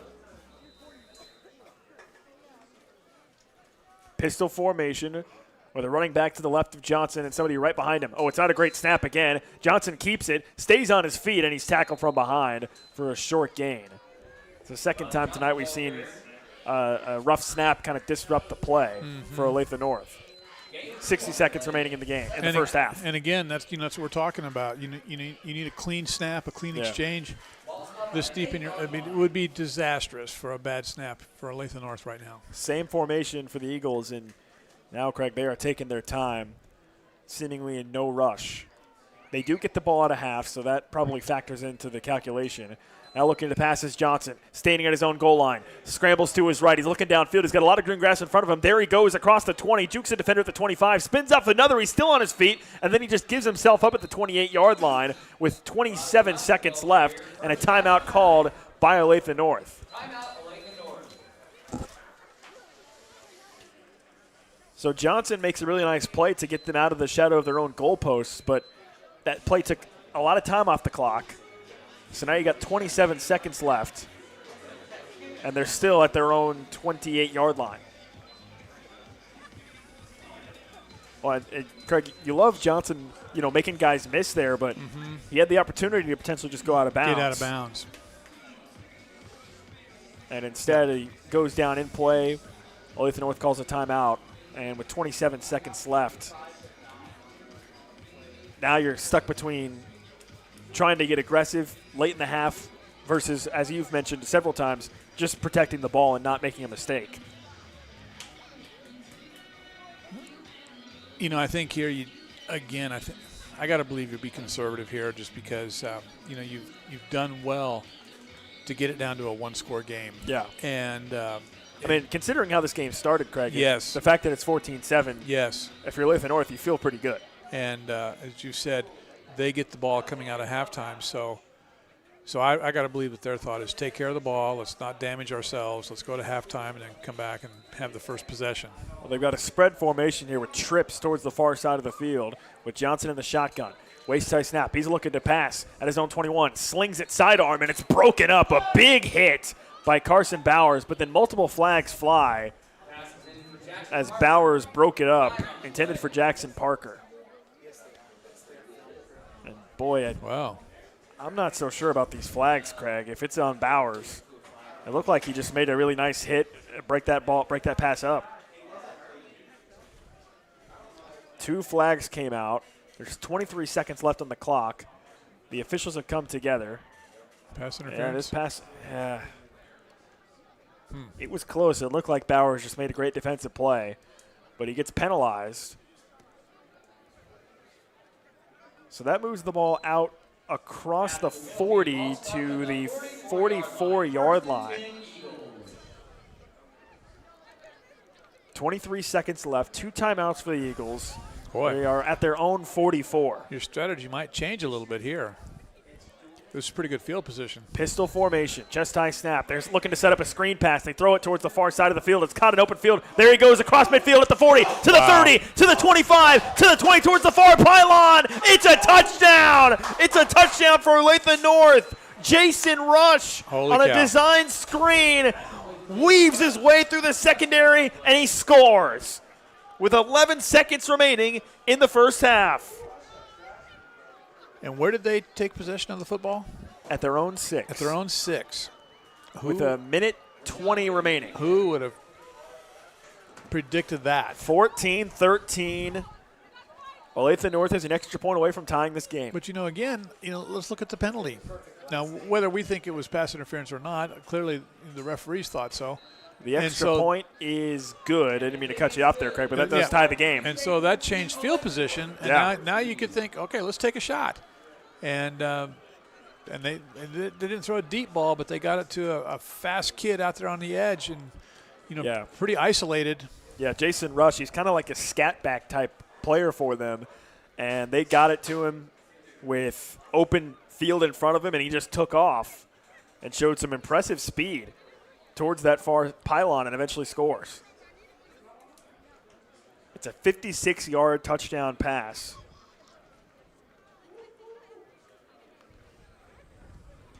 And, man, the feelings in the stadium have totally changed. You called it a little while ago about with Free State with, those 2 80-yard drives and dominating the field and getting scores, but you called it North was just a few big plays away from getting back in it, and then next thing you know, you get a 52-yard run that sets you up inside the 5. You score on that, and then on this last drive, you have the penalty, which essentially acts as a big play to get you out of your own end zone, and then boom, there you go. You get a deep pass for a touchdown. Well, I shouldn't call it a deep pass. It was a screen. But Johnson, it goes down as a 56-yard pass for Johnson. He threw it 5 yards. Yeah. Those are the types of plays you love as a quarterback. Olathe North is going to try to squib this ball towards the near sideline. Flags flew before the kick. I think there may have been an offside on Olathe North on the kickoff. The ball bounced at the 35-yard line of Free State, but I think it's coming back. Boy, what an odd first half, Craig. Yeah, absolutely. It's just – I'm sure everybody in the stands after Free State's second score was just thinking, okay, we got this. Yeah. Well, guess what? We don't got this. So Olathe North will set up for another kickoff after the illegal procedure penalty. So they're kicking off from their own 35 from left to right. They just tried a little squib kick. Free State now alert to that potential same kick. Newton sets it up. There's 11 seconds left in the half. Newton looks to his left and to his right. And this time he sends it away, a line drive deep kick that goes over the head of Nez Lattimore Douglas and bounces into the end zone. That becomes a touchback. So with 11 seconds left, you figure Free State will go ahead and just take a knee here. No timeouts for the Firebirds to work with. Get to the halftime locker room, try to mentally reset after having a 14-0 lead and letting Olathe North get back into this game. Well, give Olathe North a lot of credit. Definitely. I mean, Free State was just running it down their throats those first two possessions and was just looking absolutely dominant. But North fights back. That's a lot of resilience to come back the way they have. And it does look like Free State will just go ahead and take a knee. It's Finn Moore coming under center with 11 seconds left in the half. He will go down to a knee, and that will take us to the halftime break. 14-14 is our score. Free State and Olathe North knotted up, dead even after one half of football. It didn't feel that way early in the game. Nope. Free State was dominant to begin this game. An 8-minute touchdown drive to start it with an 8-yard touchdown run by Matt Brittingham. That made it 7-0, and then they followed it up with a second 80-yard touchdown drive that ended in a 2-yard run by Finn Moore to make it 14-0. And then some weirdness started to happen with the Olathe North offense starting to get going a little bit. They ended up with a touchdown after a 52-yard run by Riley Johnson down to the 1-yard line. Then Johnson completed a pass to a Kobe Bruce for a 2-yard touchdown to make it 14-7. And then you had the weird back-and-forth turnovers where Free State ends up giving it away. Then there was a fumble by Olathe North, and then Free State was stopped and had to punt. And then right there at the end of the half, a 56-yard touchdown pass from Riley Johnson to Jason Rush. They got it to him on a bubble screen, and he just did the rest with some impressive speed on a 56-yard touchdown run to make it 14-14 at the half. It's senior night tonight for Free State, and those seniors will need to rally that locker room to bounce back after what looked like Free State was just going to walk all over the Eagles, but Olathe North, as you said, Craig, with some impressive resilience, fighting back at the end of the first half. And we stand at a 14-14 game, dead even at halftime. What do you say we take a break, and then when we come back, Craig, you'll have a chance to sit down with a special guest. Yes, indeed. On the halftime interview. So all right. We'll take a timeout, and Craig's very special guest interview coming up next here on the halftime show. You're listening to Free State Football on KLWN. 30 years ago, I worked for my dad detailing Peterbilts. I'm Aaron Rao. That's where it all started. I learned about being honest and treating people right. These are the values we continue at Bobside Auto. After 25 years of matching people to their next car or truck, I know the best business is built on trust. Chrysler, Dodge, Jeep, Ram, or Honda, new or trust-certified car or service, at Bobside Auto, trust is our tradition. 2851 South Iowa or online at bobsitecdjr.com. Hey, this is Rick. Johnny's Tavern, Lawrence's original sports bar, is proud to support amateur athletics. The culture, sportsmanship, teamwork, leadership, commitment, and life skills it helps develop are a big part of the benefits for all participants. Fans, players, referees, administrators all work together to accomplish goals. Johnny's is proud to be involved. If you're looking for another amateur sport, check out the Kansas University Rugby Club for a schedule. Brian Haney here with my good buddy Matt Llewellyn of the 23rd Street Brewery. KU football is back, and specifically back in Lawrence. That's got to be great for you, Matt. It is so awesome, Brian. I'm so excited that they're back in Lawrence this year, and we've got all kinds of great things coming at the brewery. We've got brunch now, and we're going to open early for all the games, 9 o'clock every Saturday and Sunday. 23rd Street Brewery's open. We've got brunch, but then we've got our regular items too, so come join us at 23rd Street Brewery. Always a fan favorite, the 23rd Street Brewery, Clinton Parkway and Cassold in Lawrence. Friday nights in Lawrence mean one thing, game time. And when it comes to keeping your ride game day ready, there's only one name you trust, Westridge Auto Wash and Lube, right off of 6th and Castle. Locally owned by Don Greenfield, a proud supporter of high school sports in Lawrence since 2005. Fast, reliable, trained technicians, and a heart that beats for this town. Don's wife teaches in the district. His kids graduated here. This isn't just a business, it's community. So before you hit the road to cheer on your home team, swing by Westridge Auto Wash and Lube, where Lawrence rolls clean and proud. At Lawrence's Prairie Moon Waldorf School, discover the true value of education. Our unique approach nurtures the head, heart, and hands, fostering creativity, critical thinking, and practical skills. By understanding the developmental phases of childhood, we offer a comprehensive curriculum that includes music, dance, theater, and more. These experiences help students develop intellectually, emotionally, and physically, preparing them to confidently pursue their paths. Enroll at the Prairie Moon Waldorf School in Lawrence and invest in a holistic education for your child's future. As a high school athlete, I suffered injuries that I was told would make it impossible to continue to play. My dad took me to see a chiropractor, and the pain went, the injury healed, and I was back on the field. I'm Dr. Scott Risley, and that experience changed my life. My passion is to help others. That's what we do at Risley Chiropractic, providing the highest quality, compassionate, and gentle chiropractic care. Feel better, play better, live better. Risley Chiropractic, 785-856-6030. 1320 KLWN Lawrence and FM 1017 K269GP Lawrence. Depend on it. It's halftime here at Free State High School. I'm Nick Springer alongside Craig Hershiser. And speaking of Craig Hershiser, it's time for everybody's favorite part of the broadcast, because it's the part of the broadcast where I stop talking and you start talking, Craig. So I'll take it. I'll give it to you. You take it away here with your special guest interview for tonight. All right. Thank you, Nick. Yeah, just as a reminder, this game is knotted up here at halftime. Free State 14, Olathe North 14, and it's been kind of a wild first half. Tonight we're going to speak with Joel Grillett, who I'm going to have to read all of this. He teaches at West Middle School, handles the PA for football and basketball here at Free State. He's an assistant head coach for volleyball, and this year I believe is your first year as an assistant athletic director for Free State. Correct. Is that enough? Well, and I also spent 5 years on Coach Hill's staff here for the baseball team. So wow. I like to try to be as involved as I possibly can and try and help these athletes have the best experiences they possibly can have. Man, you are involved. You're a Firebird for sure. No doubt. Hey, tell us about the PA. So you've seen a lot of football games over the years, sitting right here in this press box. So what are your thoughts about this year's team? I think they're a tough physical team. Obviously, they spend a lot of time running between the tackles, and they like to grind it out. There definitely seem to be a ball control type game between Brittingham and Finmore at quarterback, and I think that's kind of been their hallmark so far this year.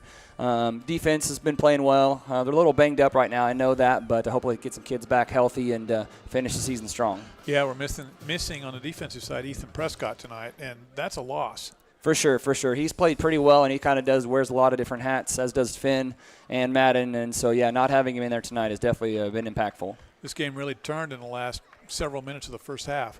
Yeah, definitely momentum shift there. We just got to kind of get back in the second half and kind of get back to the things that are working with us offensively and make sure to try to get in the backfield and get some stops and get the ball back in Finn and Madden's hands. I like what you said about getting into the backfield and getting some stops, because that will definitely take some momentum away from Olathe North, who does get the ball at the start of the second half. So they're feeling pretty good about things, scoring these 2 late touchdowns and then get the ball back right away. So our guys have got to bounce back a little bit.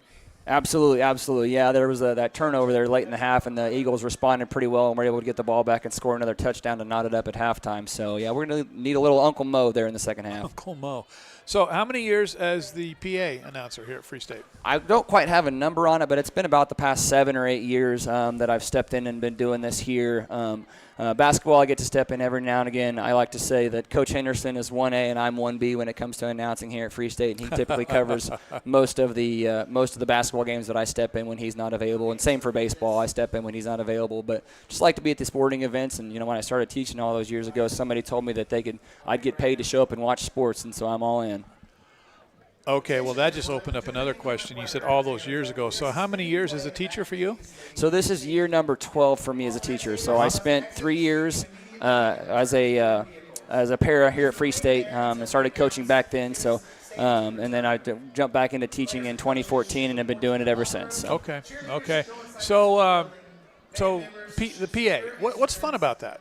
I think the biggest thing for me, and I try to take pride in it, is I guess I feel like I get to be a part of what makes Friday Night Lights special here at Free State. I try to think of new ways and new things to say to get the crowd going. But I just love being here. I played football in high school, and so this just kind of gives me a chance to kind of give back and be involved a little bit, I just really enjoy it. Yeah. Well, obviously, I mean, you've been doing it for as long as I can remember, anyway. Yeah, me too. Me too. I can't remember the last time I haven't been up here on a Friday night during the fall. Awesome. Okay, volleyball, assistant head volleyball coach for Free State. Let's, again, do the same thing. How many years with the volleyball team? So this is year number 13, and I like to tell people I have the distinction of being the only assistant coach who has played for under every head coach that's been here at Free State High School. So go through those head coaches for us. So Nancy Hopkins, and then Amy Hoffsummer, who's now over to Olathe West and doing a fine job over there, and then oh gosh, now I'm dropping a blank on it. Keely Hammondtree, and then obviously Coach Savage here, and her and I have been on staff at the varsity level for the last 7 years together. Oh wow, yeah, she's pretty special, isn't she? She absolutely is. Her and I go back a long ways. We've known each other since I started working here at Free State, and so better part of almost 20 years we've known each other. And then when she took over as the head job, obviously I might have done a little begging and pleading to join her staff to be the varsity assistant, but we just kind of both just know what each other's thinking, and when we get a chance to do it and do it together, it's a lot of fun. Well, tell us a little bit about your team this year.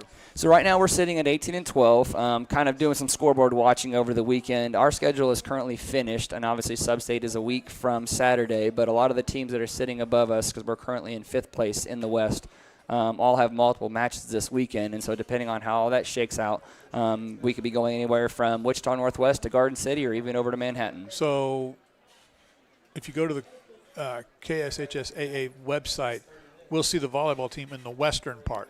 Correct, yes. We've been in, for as long as I can remember, we've been in the western half of the state, which is kind of interesting considering Lawrence High is in the eastern half and we're only, 5 miles apart. But yeah, so it's a lot of different. The interesting thing about that is a lot of times we maybe don't have as much film or know as many teams that have played against the teams we'll face postseason. Yep. So sometimes it's kind of a bit of a mystery, but that's kind of part of the fun part as well, is just kind of figuring out what we need to do to get there. You watch film?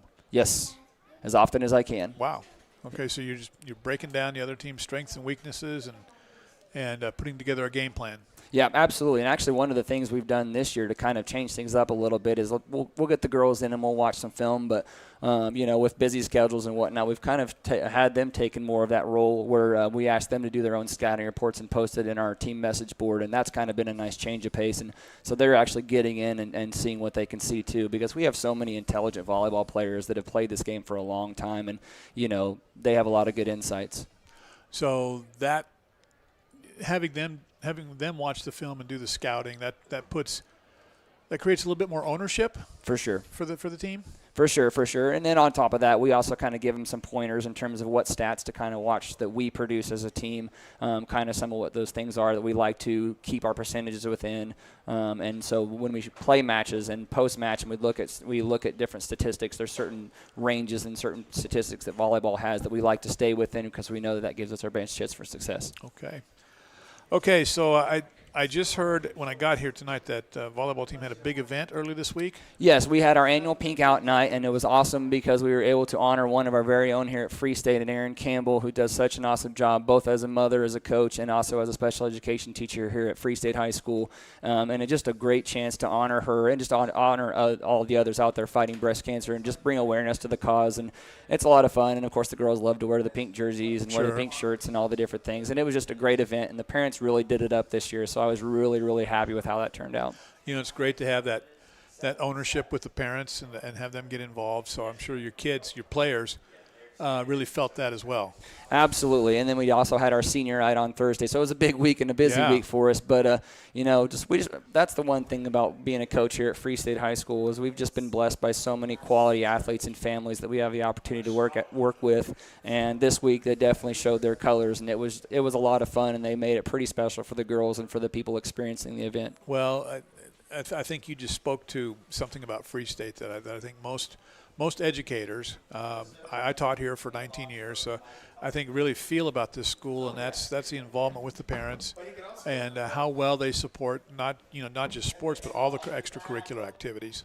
For sure. This is just, having also my son was a 2019 grad of Free State High School, played some sports and did some different things.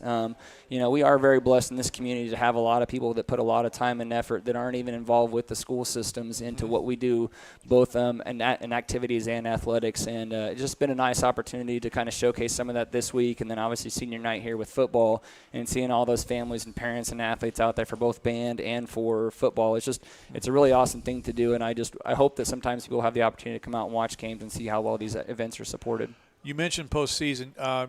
You're for sure going on the road for postseason. Yeah. We finished the year okay. Maybe not as well as we would have liked, but we were pretty well slotted there in that 5th seed, which means we will travel to whoever ends up being the 4th seed. Okay, gotcha. All right, last thing then. Assistant AD this year, first time as assistant AD. We do have a new athletic director here. So what? You didn't have enough to do? It's just another way for me to get involved with sports and now kind of maybe from an administrative role and just kind of help. Heck, I'm already up here for all the events and things anyways. And so I figured, might as well put my stamp on a couple different areas. But again, I just have such a passion for this athletic department in this high school and being over here and just making sure that the athletes and families and whoever's involved have the best experiences possible. And I've always been passionate about that, and it's just another opportunity to kind of put my footprint on some different things. So what are some of your duties then as assistant AD? Well, luckily right now I split it with Coach Stroh, right. And so he's taken over some of the fall stuff so I can make sure I take care of my coaching duties. I've had one official act this year as the assistant athletic director when I sat in on a sub-varsity volleyball event, but so far I haven't really had to do a whole heck of a lot, but I would assume come winter time and in the spring that I will spend a lot of days in the stands making sure that people are doing the right thing and families are having a good experience as officials actually show up to the games and all the whatnots. So, but like I said, I've spent a lot of years doing that anyways from different areas, and so just another way to kind of improve that experience. Okay.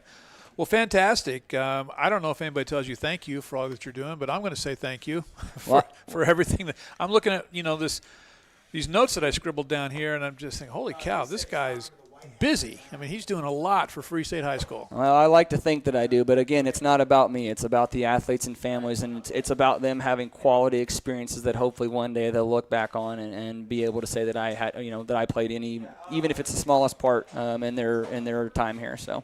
Humility, too. How about that? Very good. All right. Hey, thanks so much for joining us. I appreciate it. Appreciate it a lot. So. All right. Well, I would have to say I'd be remiss if I didn't at least give a shout-out to the person who keeps me in charge, my wife, Shannon Grillett, who is at home right now. It is our 16th anniversary this year, and so she was graciously enough to allow me to come out here and do my job as the PA announcer tonight. So I love her very much, and I appreciate her tolerating me all those years. And couldn't do what I do without her. You know what? I think it's really smart that you mention your wife on air. Absolutely. I'd like to think that I'm not a dummy, but who knows? Who knows? Okay. Thanks so much again.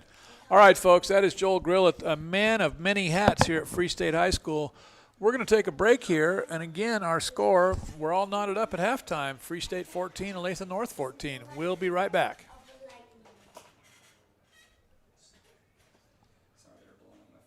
At Sigler Pharmacy, your hometown pharmacy strives to make your experience as smooth and simple as possible. Sigler has a wide range of high-quality products and services to meet all your healthcare needs. Ask questions, find the right medical supplies, pick up an over-the-counter product, and of course, fill your prescriptions. Sigler has you covered. Call, click, or stop by any of Sigler's convenient locations to see how Sigler can take care of you. SiglerPharmacy.com. SiglerPharmacy.com.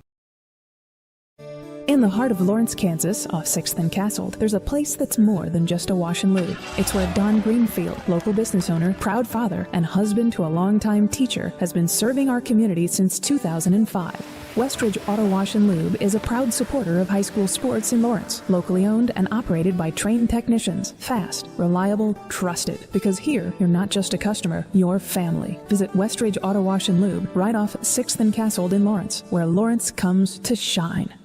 As a high school athlete, I suffered injuries that I was told would make it impossible to continue to play. My dad took me to see a chiropractor, and the pain went, the injury healed, and I was back on the field. I'm Dr. Scott Risley, and that experience changed my life. My passion is to help others. That's what we do at Risley Chiropractic, providing the highest quality, compassionate, and gentle chiropractic care. Feel better, play better, live better.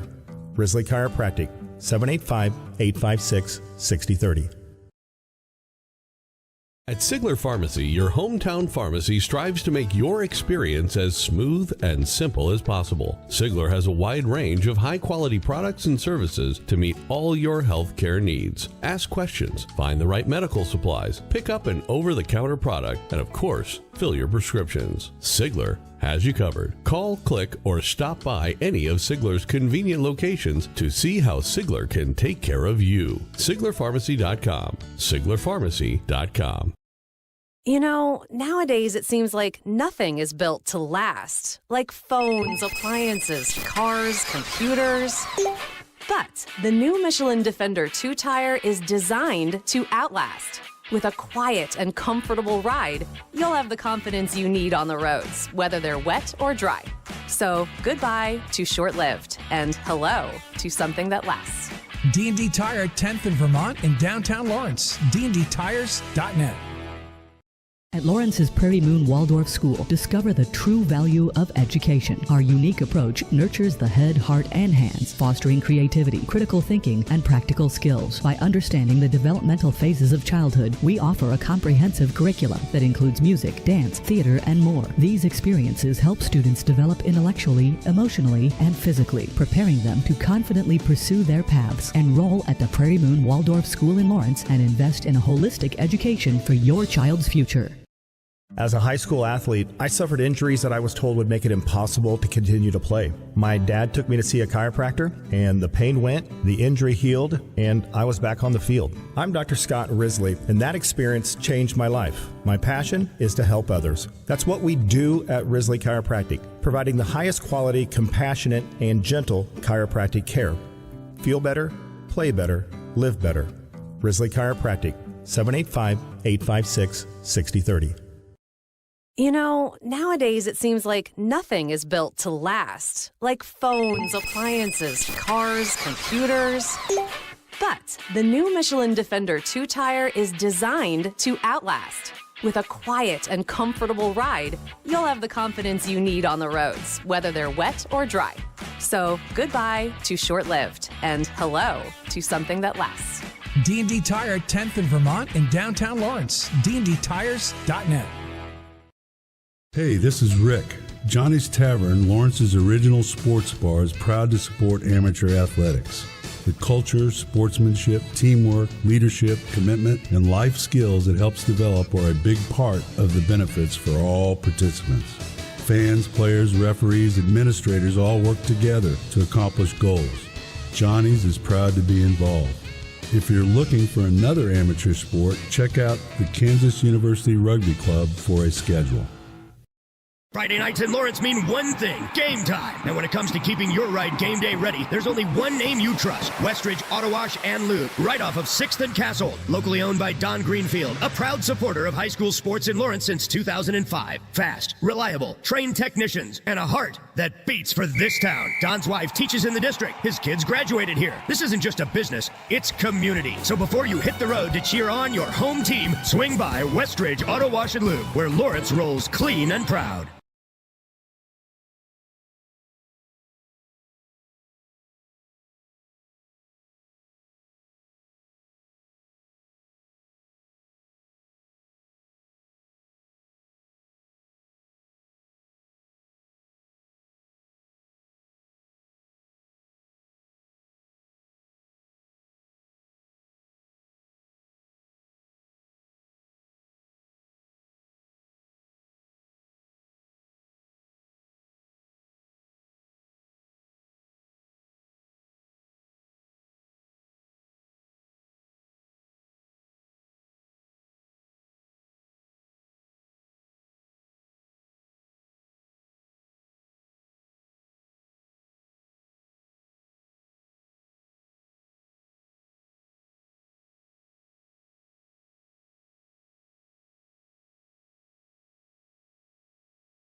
Your home for the Jayhawks, Lions, and Firebirds is FM 1017 and 1320 KLWN. Depend on it.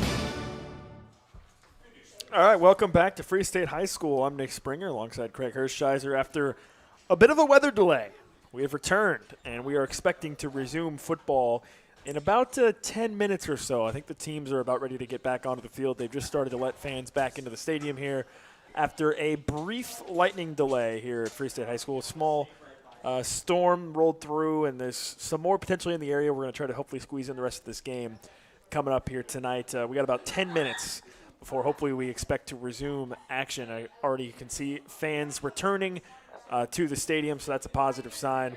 You'd love to see as many fans come back as possible. It is senior night for these Free State Firebirds, and you hope the fans will come back and support them. But we entered halftime. We got to halftime. You may have heard Craig Hershiser's fantastic interview with Joel Grillett. And then during halftime, lightning delay. And that is what has delayed us for the past about half hour or so before we get ready to resume action here. So a bit of a weather delay, but we're hoping to get the rest of tonight's game in as Free State at 5-1 taking on Olathe North at 3-3. And this was a game that, man, in the first half, it looked like it was going to be all Firebirds, especially in the first quarter. Free State's opening drive, 8 minutes down the field, all running plays against Olathe North, and it was capped off by an 8-yard touchdown run by Madden Birmingham to put the Firebirds up 7-0 in an emphatic start to the game. And again, it took 8 minutes off the clock in that first quarter. Then the Firebird defense took the field. They got an immediate 3-and-out. Firebird offense got the ball back again, and they went 80 yards down the field again for a second time. A second 80-yard drive that also took over 7 minutes. That drive was capped off with another Free State touchdown. This time a 2-yard run by Finn Moore to make it 14-0. Well, then the Olathe North team finally woke up. They got a long kick return out near midfield, and then a long run from Riley Johnson set them up inside the 5. They ultimately ended up scoring on a pass from Johnson to Kobe Bruce to get them on the board at 14-7. Then some weirdness started happening. Free State got a couple penalties, ended up having to punt. Olathe North got the ball back with strong field position with about 3 minutes left in the half. But then they ultimately fumbled it back to the Firebirds near midfield. Then Free State tried to take a deep shot. It was nearly intercepted. Free State ends up getting stopped again. Olathe North gets the ball back with about 1:15 remaining in the first half. Deep in their own territory. You're wondering how aggressive will they be? Can they make something happen? They end up picking up a pass interference call against Free State that helps get them out from the shadow of their own goalposts. They get closer to midfield. And then they end up throwing a little tunnel screen for a touchdown, a 56-yard touchdown from Riley Johnson to Jason Rush, who showed off some fantastic speed, sprinting towards the far pylon to tie the game at 14 with less than 15 seconds remaining in the first half at 14-14. So it was a tale of a dominant start to the game for Free State, but then some mistakes by the Firebirds, some penalties, a couple big plays by Olathe North. Next thing you know, this game is tied at 14 apiece. And now both these teams have had an extended period of time to think about how that first half went in their own locker rooms because of this weather delay that we have been in.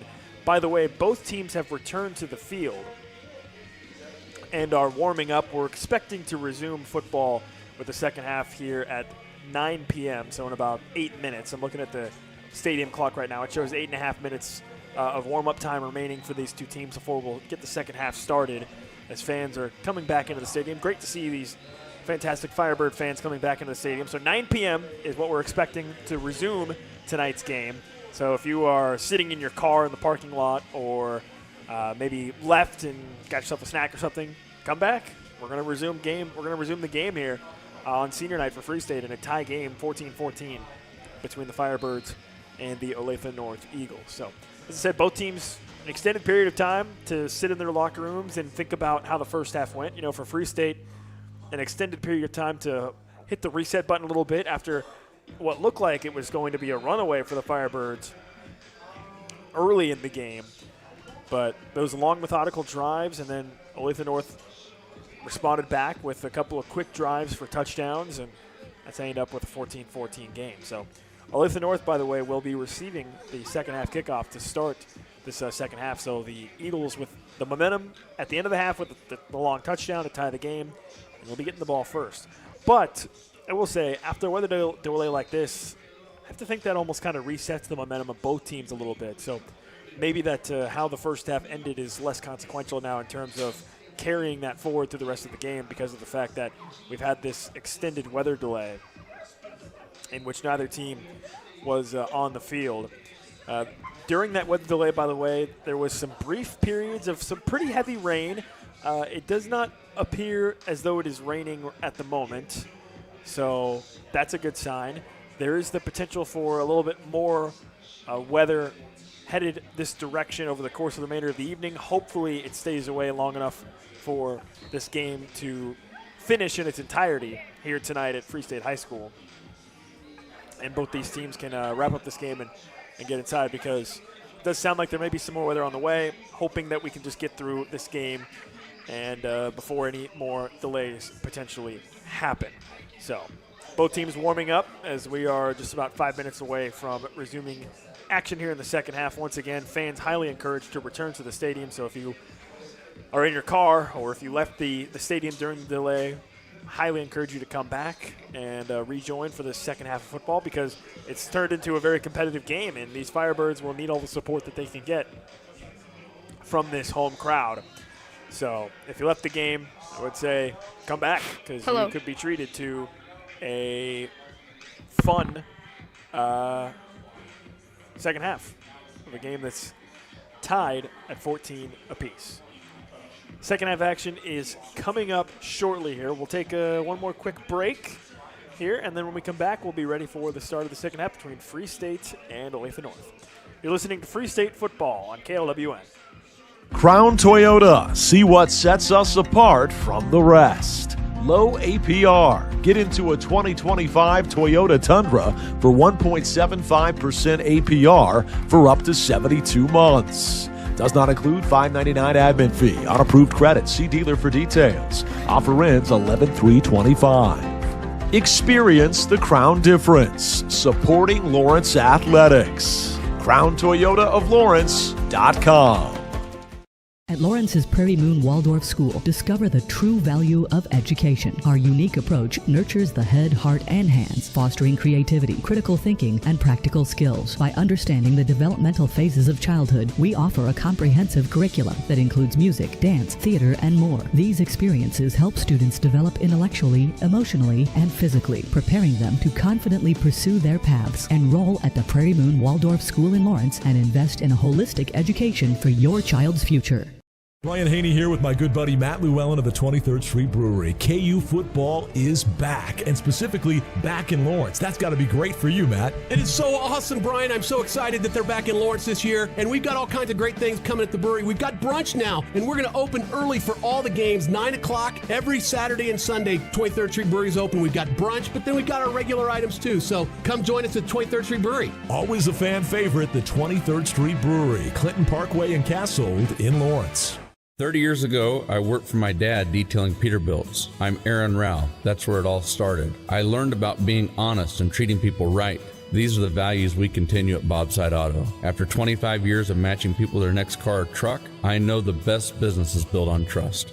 Chrysler, Dodge, Jeep, Ram, or Honda, new or trust-certified car or service, at Bobside Auto, trust is our tradition.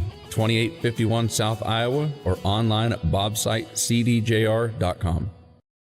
In the heart of Lawrence, Kansas, off 6th and Cassold, there's a place that's more than just a wash and lube. It's where Don Greenfield, local business owner, proud father, and husband to a longtime teacher, has been serving our community since 2005. Westridge Auto Wash and Lube is a proud supporter of high school sports in Lawrence, locally owned and operated by trained technicians. Fast, reliable, trusted. Because here, you're not just a customer, you're family. Visit Westridge Auto Wash and Lube right off 6th and Cassold in Lawrence, where Lawrence comes to shine. You know, nowadays it seems like nothing is built to last. Like phones, appliances, cars, computers. But the new Michelin Defender 2-Tire is designed to outlast. With a quiet and comfortable ride, you'll have the confidence you need on the roads, whether they're wet or dry. So goodbye to short-lived and hello to something that lasts. D&D Tire, 10th in Vermont in downtown Lawrence. dndtires.net. 1320 KLWN Lawrence and FM 1017 K269 GP Lawrence. Depend on it.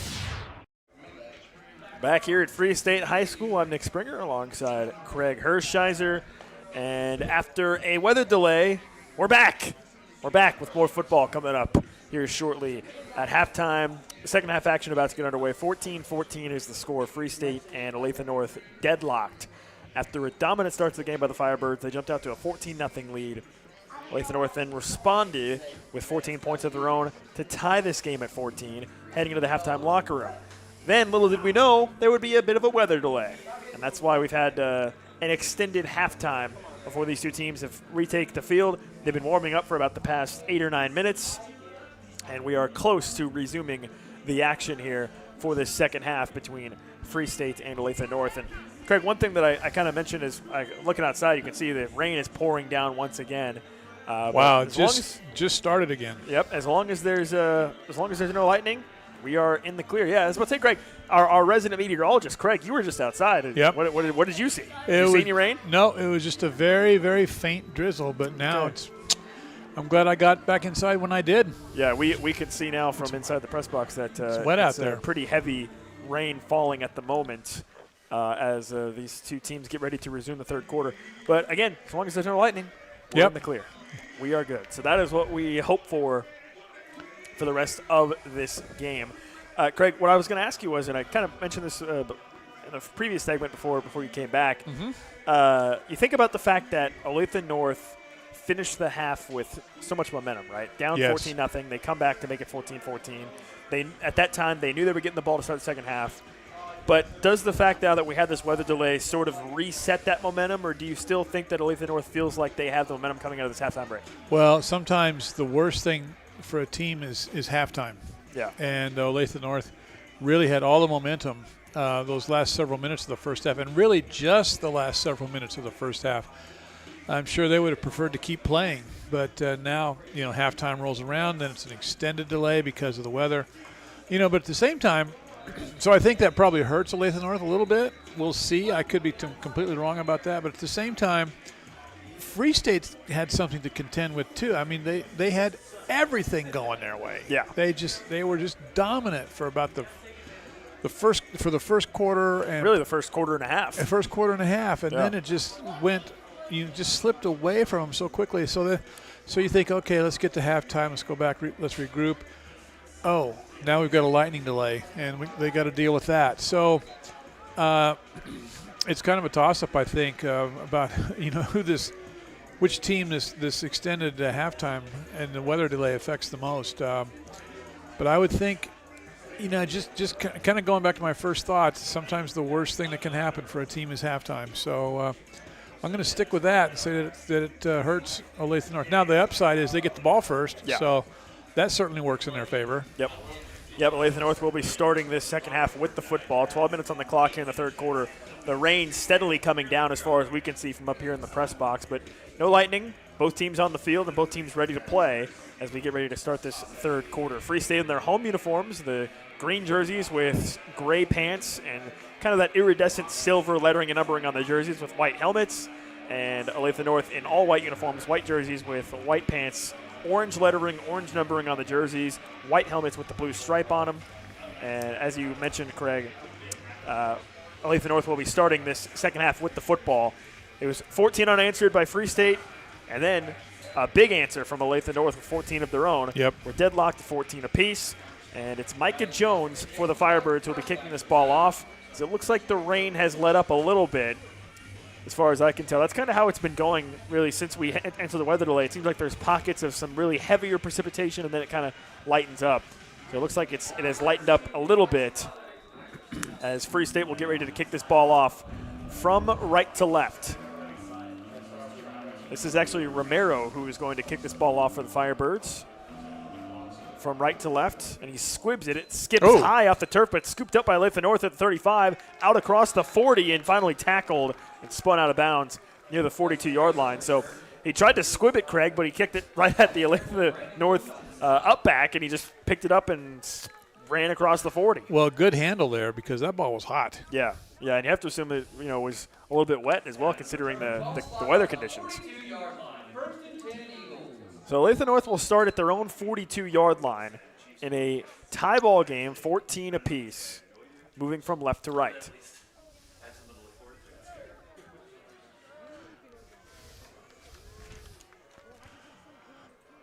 Well, let's see what kind of adjustments defensively that Free State made here at halftime, because Olathe North hit some really big plays there at the end of the first half to get them back into this game. Eagles come back out in that same sort of pistol formation. They run it straight ahead off of left guard, breaking a tackle, and then finally Carson Bowers brings him down.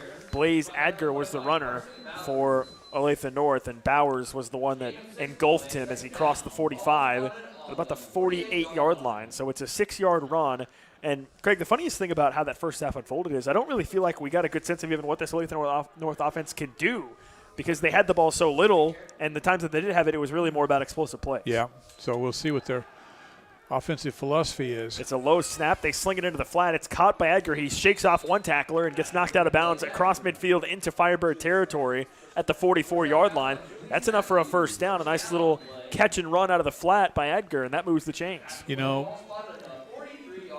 I'm really not one to second-guess Coach Stewart, but I would like to see that play a little bit more for Free State. That just sort of basically flat. Just swinging it out to Brittingham out there in the flat. 1st and 10 at the Firebird 43-yard line is where they've actually got him marked at the near hash. Williams is the sidecar running back next to Johnson, and he's got Adger directly behind him. It's another kind of low snap. Here's just a straight quarterback power by Johnson. Jukes one defender, and he's pile-driven into the turf inside the 40, near the 39. Gain of 4 yards on the run by Johnson, as it just kind of a quarterback keeper rolling out to his right off right tackle. Well, they went to the strong side of the formation, and the quarterback had enough blockers out there. Really good initial block to spring him for those 4 yards. 2nd and 6, at the 39-yard line on the near hash. 10:45 remaining in this third quarter of a tie game, 14-all. But Olathe North is driving into Free State territory.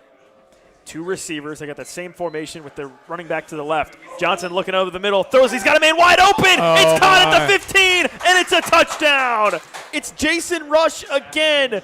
Johnson throws him to a man wide open. There was nobody within 15 yards of him, and it's a touchdown on a post route. Johnson was kind of shaken up on the play. He's jogging off the field as they're trying to get some athletic attention to him, but boy, a great throw and a touchdown for Olathe North. Boy, he took a hit, too. The pressure was really coming right up the middle on him. He held on just long enough and then delivered a well-placed football for that touchdown pass. It's Jason Rush again, his second touchdown of the evening. And that time he just got behind the defense. Now whistles on the extra point. And I think this is a false start. It is. It'll back up Olathe North on this extra point attempt. Well, so much for my thought about halftime disrupting Yeah. Olathe North momentum, huh? Wow. A 39-yard touchdown pass from Johnson to Rush.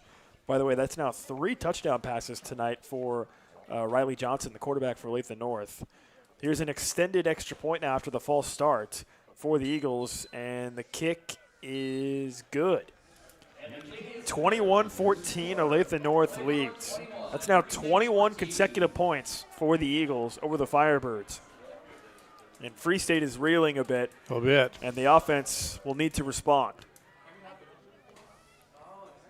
21-14, Olathe North leads with 10:31 remaining in this third quarter. It looks like the rain has largely subsided from what I can see, just by looking up at the stadium lights. And this Free State offense will go back to work.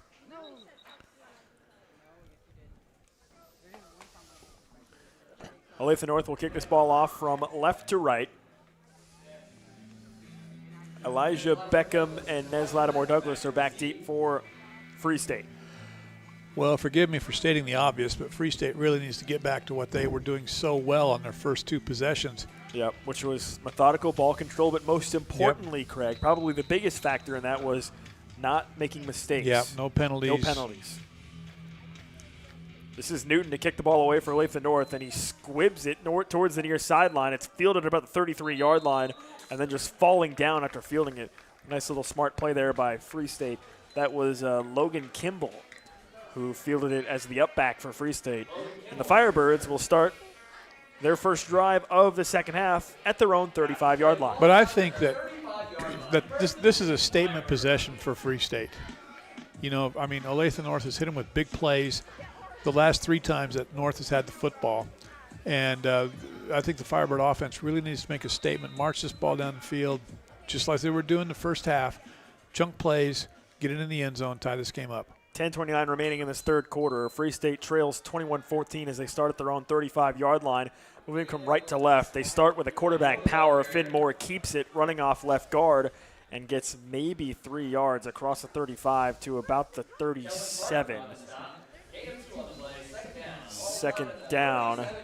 I'll give him 2 yards at 37, so 2nd and 8 coming up for the Firebirds as we approach 10 minutes remaining in this third quarter. And something we praised this Free State offense for in the first half, Craig, was their ability to win on first down, and that also has now stopped. This Olathe North defense starting to bow up a little bit. 2nd and 8, and now whistles and flags fly from every direction. It's a false start against the Firebirds, and that will back up Free State. Man, the 2 things you just finished talking about, the Firebirds not doing to themselves, which is losing on first down and then a penalty. Now it's 2nd and 13 back at their own 32-yard line. Out of the pistol, they go back to the ground game with Finn Moore. He keeps it on a read option play, tries to maneuver his way through the defense, and he falls across the 35 to about the 36, gaining just a few yards. And it's 3rd and long for Free State. 3rd and 9 coming up for Free State as once again we see a heavy rain falling here at Free State.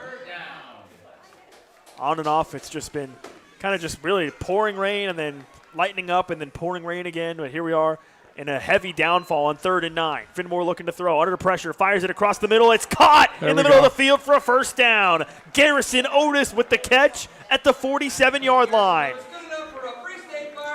Well, that's your receiver knowing what he needed for the first down.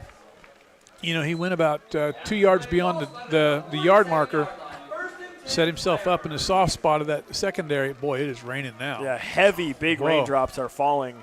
And really even more of a credit to Garrison Otis for hanging on to that football, considering the intense rain that's now falling. They go back to the ground game with Madden Brittingham running off left guard, and he got hit. The ball may have come out. Looks like they blew him dead. North seems to think so. Yeah, the North defense was pointing momentarily, but I think the officials have him down. Yep. As he crossed midfield into Olathe North territory nice at the 48-yard line. He picks up 5 yards. The rain is now coming down pretty heavily, although now it's not as big of a drop as we were seeing a few moments ago. I hope your car windows are up. It's 2nd and 6 at the 48-yard line. Here they go, the speed option. Pitch back out to Brittingham running right. He's got a block at the 45. Jukes one defender, tries to spin off of another, and it takes about 4 or 5 Olathe North defenders, but they finally shove him out of bounds on the far sideline in front of the Eagle bench. After a short gain, it'll be close to a first down, I think. I think he's got it. I'll see where they spot this football. They're calling this 3rd down, Craig. Wow. At the 43-yard line. Well, nope, now they're saying go ahead and move the chains. They put 3rd down up, but they will move the chains. At the 43-yard line, it is enough for a first down. 7:50 remaining in this third quarter. Free State trails 21-14. 21 unanswered points by Olathe North to take the lead. But the Firebirds looking to respond. Ball in the far hash. Here goes Finn Moore on a straight quarterback run straight ahead, and he meets the defense and runs into a pile of about 15 bodies that eventually comes to a rest at about the 39-yard line after a gain of about 4 yards. A steady, heavy rain continues to fall here at Free State High School as we are approaching 7 minutes and 15 seconds remaining in this third quarter of a game in which Free State suddenly finds themselves trailing after the Firebirds dominated for a good portion of the early part of this game. They go back to the ground with Brittingham, and he's wrapped up and taken down for just a short gain. A nice play was made there defensively for Olathe North by Johnny Lamb. And it's 3rd down and medium coming up, Craig. Okay, this is okay. You just need positive yards. You don't have to get the first down here. But yep, I was just about to ask you. You have to assume this is probably 2 plays to get 5 yards, right? I think Kevin feels very confident in that. 3rd down at the 38-yard line. They needed 34 for a first down. 3rd and a long 4. They run a little. Oh, they tried a little bubble screen. It was a backwards pass. Now they say incomplete. Finn Moore was trying to run a little RPO, and considering the circumstances of the weather, it looked like it just slipped out of his hands. Yeah, that did not look good at all. And now Madden Brittingham is limping off the field after that play. So Brittingham limps off. The officials blew the play dead, so it was an incomplete pass with 6:38 remaining. The rain, by the way, has lightened up significantly than what we were just seeing a few minutes ago. But it is 4th down and 4 for Free State. The play clock, by the way, is under 10, and there seems to be still a lot of confusion by the Free State offense. Kevin Stewart wants the play clock to reset. Now they do get the reset. Well, they did reset it. They did reset it, and there was a bit of confusion before that happened. Kevin Stewart was asking for a reset. I don't know if they got a timeout for Free State or not, or if they just stopped the play. Well, Kevin Stewart is looking for an explanation. Both teams are at the sidelines, so I don't know if anybody called a timeout. The white hat official just shrugged his shoulders. That's not a great sign. He's supposed to be the one that knows. He's supposed to be the one that knows what's going on. That is not a good sign at all. So now the officials have come together here. The play clock was running down. It was down under 5 seconds. Kevin Stewart was motioning to the officials that he wanted it to reset. It looked like the officials had granted that reset as it was running down, but then they also blew the play dead prior to the reset. And I don't think either team took a timeout. So this may have just been the officials stopping play. Just to get it sorted out. Yep, now we've got official timeout just to make sure everything was set. Now the white hat asking everybody to get. Oh, and now it appears as though this game will be entering into another delay. 6:38 remaining in this 3rd quarter. Intermittent heavy rain has been falling. It's picked up once again, falling quite heavily. And the officials just motioned for both sidelines to leave the field, and it would appear as though this game is entering a second delay. Due to inclement weather in the area, we are suspending play and evacuating the stadium for your safety. All spectators must exit the stadium immediately and return to the meeting. Please remain there. Well, we played all of 5.5 minutes, almost 5.5 minutes of football before Mother Nature decided to shut us down once again here in the 3rd quarter. 21-0 Olathe North leads over Free State. And for the second time tonight, we are in a weather delay. Meteorologist Craig, your thoughts?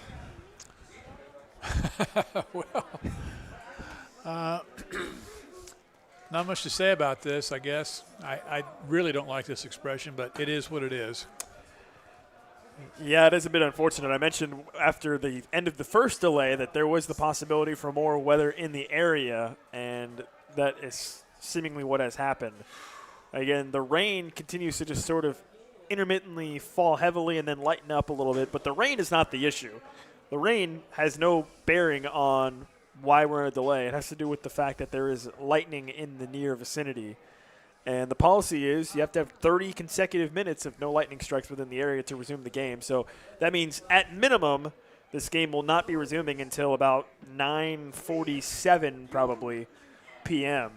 after we've entered this delay. And that's assuming there's no other further lightning strikes in the area that could essentially reset that clock. That's the way it works is every lightning strike resets that 30-minute clock. You have to have 30 consecutive minutes of no lightning strikes in the vicinity of the stadium before we can resume play. So, again, we're talking about at minimum this game could be resumed most likely by about 9:50-ish. And that's when the teams would get back on the field. So we'd actually be talking probably about including time to warm back up.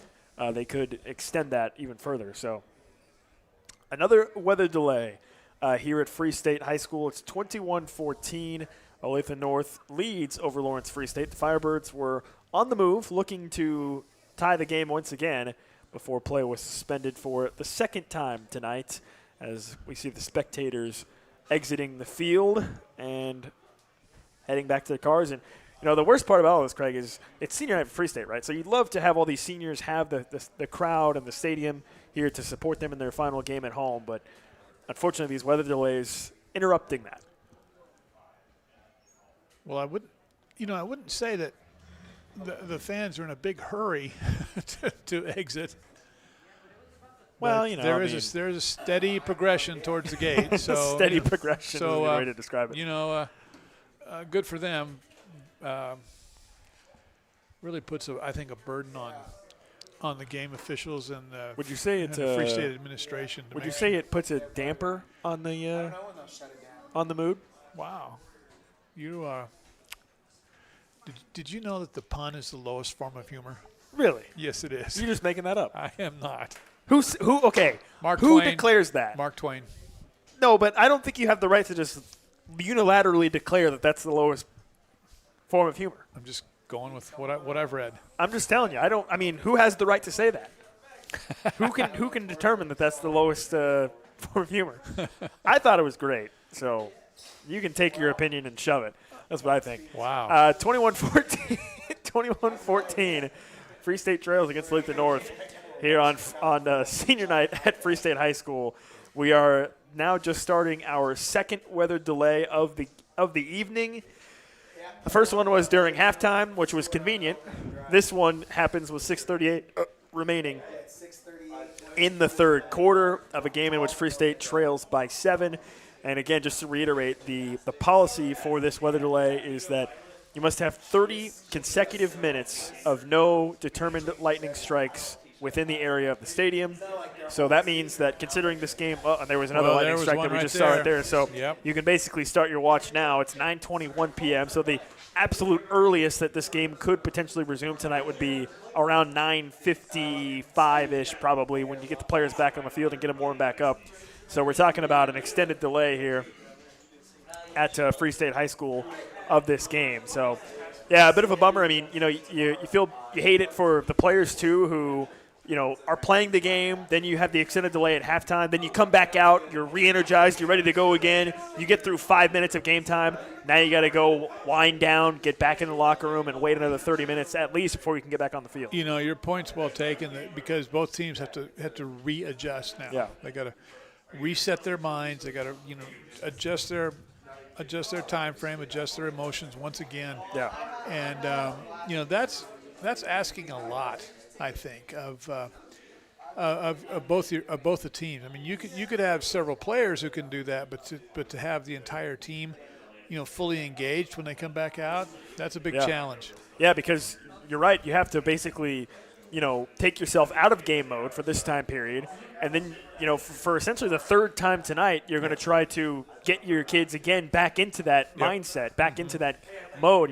That puts a lot of pressure on the coaching staffs to keep the players engaged, to keep the players in a position where they're ready to retake the field, and obviously it just adds another level of complexity to what's already been kind of a weird back and forth game. It's been a little baffling, really. Just the total shift in the way the game started, and everything was Free State. It was all coming up green and silver, and then a big play, then the quick strikes and the quick touchdowns, which Olathe North continued here in their first possession of the third quarter, and this game's had really two different personalities, and so yeah, it's a big challenge, and I think a lot of it's going to come down to which team can handle. I'm going to call it adversity. Definitely can handle this adversity the best. Definitely adversity. Now, you had mentioned, Craig, to me off air that there is precedent for the potential of this game to be suspended tonight and resumed, presumably tomorrow. You said that had happened previously, or you had an experience with that before. I'm not exactly sure when that decision could be made or how that decision would be made, but I guess that is something else to potentially consider, is that, if we're sitting here with a potentially even more extended delay, that is a possibility, I guess. Yeah, that happened. To my knowledge, in my experience years ago here with Free State. And I don't really know what the protocol is. If yeah, you have to assume maybe it's just a decision that the coaches plus the administrators would have to come to of, hey, we don't want to be playing this game at midnight or however late, And think about the complexity of all of that. You got to get officials. Let's just pretend we're going to suspend the game and come back and play tomorrow. Okay, you got to get officials. You got to make sure that all your guys will be available tomorrow, and some of them may not be. Maybe they had out-of-town plans for the rest of the weekend or something like that. True. Yeah. Or maybe some of them have weekend jobs, and so you may not have all your players. And then just think about, okay, all these guys here in the media booth. Yeah. And hopefully you don't have any plans tomorrow. I do, as a matter of fact. And everybody at the gate, crowd control, all these things. Just to be clear, by the way, we are at this stage basically completely speculating about that possibility. Yeah. Like there's no indication that is on the table at the moment. But I'm just saying, if this delay were to extend, or if there were to be another delay potentially later on in the game, maybe then that's when you have that. That's when that conversation becomes more of a reality potentially. And everything that I just mentioned comes into that, factors into making that decision. Yeah. Heck, Olathe North's got to drive back home and then drive back again. They got to get the bus company to bring them over. And there are people going home now. We can see the taillights leaving the parking lot. Yep. So it's an understatement to say this is a bad situation. Yeah, and it's a tough situation. Obviously, you're kind of obviously player and fan safety being the most important part of it, and following the protocol involved with that. But yeah, obviously, then it turns into a much more of a broader discussion. By the way, you had tried to mention it to me. So you're telling me that Olathe North. I said it was orange. Is that incorrect? They're red? Yeah, their colors are red and blue. Okay. Well, I apologize. It looks orange to me from up here. Yeah. I don't know if I'm a little bit colorblind, or it's possible. I don't know. You're at a distance. It looks a little orange. You're at a distance here, so. But I apologize. No biggie. If it's red, it's red. No biggie. It's orange, it's orange. You also there's pink out there for breast cancer. So I'm looking at all these bright colors. We got pink. We got red, orange, whatever. So I don't know. Nobody's perfect. Well, you've got the whole color wheel going. That is true. Yeah. And we like to make jokes about lack of math skills. My color wheel skills, I think, are pretty good. I don't know. Is that a thing? Is that a skill to have? Color wheel skill? I think you're born with it. It's an innate talent. It's possible. It's very possible. Well, 6:38 remaining in the third quarter of a suspended game. And as you said, Craig, I know unfortunately a byproduct of this is that people are heading out from this game after this is our second weather delay. Yeah, it's a pretty steady progression of cars now. Yeah, and we just saw another strike of lightning. So if you're keeping track at home, you better reset that stopwatch. We're looking at 9:27, so you restart. So now we're looking at probably a 10 p.m.-ish earliest restart now. So, again, you need 30 consecutive minutes of no lightning in the area in order to resume this game. And we just saw with our own eyes what appeared to be some lightning. So, again, we're talking 30 minutes from now before the teams can even re-enter the field. Even more time after that to potentially resume the game. So I would say now we're talking about a 10, 15-ish, potentially earliest start time to resume this game. So keep resetting that clock every time you see some lightning. So what's crazy is it looks like the rain is completely stopped now, from what I can tell. It was coming down pretty heavily earlier. Now it has stopped. But the lightning is the real issue. The lightning is what causes us to be into a delay. The rain has no effect on it. But well, all in all, I mean, it's not a bad weather night, really. I mean, there's temperature's comfortable. There's no real breeze to speak of. No high wind. Yeah, no high wind. It's not a downpour. It was a downpour earlier, briefly. Just steady rain, the kind you like. Yeah, but the kind we don't like is the lightning kind. Right. Because that's what causes the delay. So 6:38 is on the clock here in the third quarter of a delayed game. You got anything else on your mind, Greg? I guess my silence tells you no. Okay. Well, I have noticed the stream of traffic is abated quite a bit. Yeah. So people got out. Hopefully, if they're listening to us, they might come back. Although I keep seeing more lightning, so yeah. Keep resetting that clock for now. All right. Well, we will, I guess, then take a break of our own and enjoy this weather delay. Stay tuned later on in the evening for us to hopefully get back on the air and resume this game. But I think we'll go ahead and take an extended break. And again, we're talking about probably 10:15-ish would be our earliest resume time of this game, considering I continue to see more flashes of lightning above us. So, again, we need 30 consecutive minutes of no lightning to even consider resuming the game. Then you have to get the players, everybody back on the field and get warmed up. So we're talking about, considering it's 9:30 right now, 10:15 would be the absolute earliest that we could potentially resume this game. So now's your chance to grab yourself a late-night snack, maybe.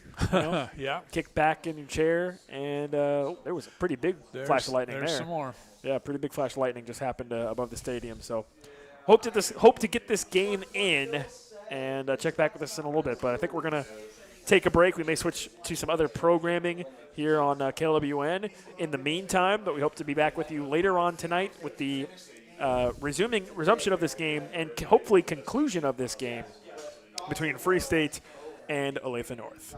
Until then, we'll talk to you soon. This is Free State Football on KLWN.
Your home for the Jayhawks, Lions, and Firebirds is FM 1017 and 1320 KLWN. Depend on it.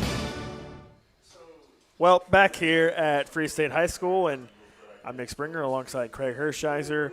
Wish we could bring you good news, but unfortunately, it would seem as though tonight's game between Free State and Olathe North is being suspended for the time being. There's been a pretty heavy storm that rolled through with lots of lightning that has extended this weather delay and extended it to the point now where it would seem as though they decided to go ahead and suspend this game. So just a quick recap. Free State is trailing 21-14 with 6:38 remaining in this third quarter of this game. It's being suspended tonight with play anticipated to be resumed tomorrow afternoon / early evening. Is the time. No official time has been determined yet that we are aware of, but that seems to be the current plan at the moment, is because of this weather and some continued lightning strikes in the area, which if you're in the area, you would be very much aware of the fact that the lightning continues to strike in the area. We entered into this delay at about 9:15-ish. It's 9:50 with no opportunity in sight, it would seem, the rest of the evening to get this game in. So the decision's been made to suspend play for tonight, with the anticipation of this game being resumed tomorrow afternoon or early evening. That seems to be the current official word at the moment, as the rain has a bit subsided here at the stadium, but again, the lightning is the issue as it continues to kind of flash around us. We had a bit of a heavy cell roll through over the past 20 minutes that really put a damper on the evening. So. Well, yeah, it's. So that pun was fine. Kind of. I'm just letting it go. Okay. So, because it seems there's no stopping you, but. You're right. I am inevitable. There is no stopping. But unfortunate circumstances. You don't see this very often. No. But certainly with the guidelines from the State Activity Association and the thoughts of safety for player safety. Players and fans alike, this seems like the most prudent decision to be made.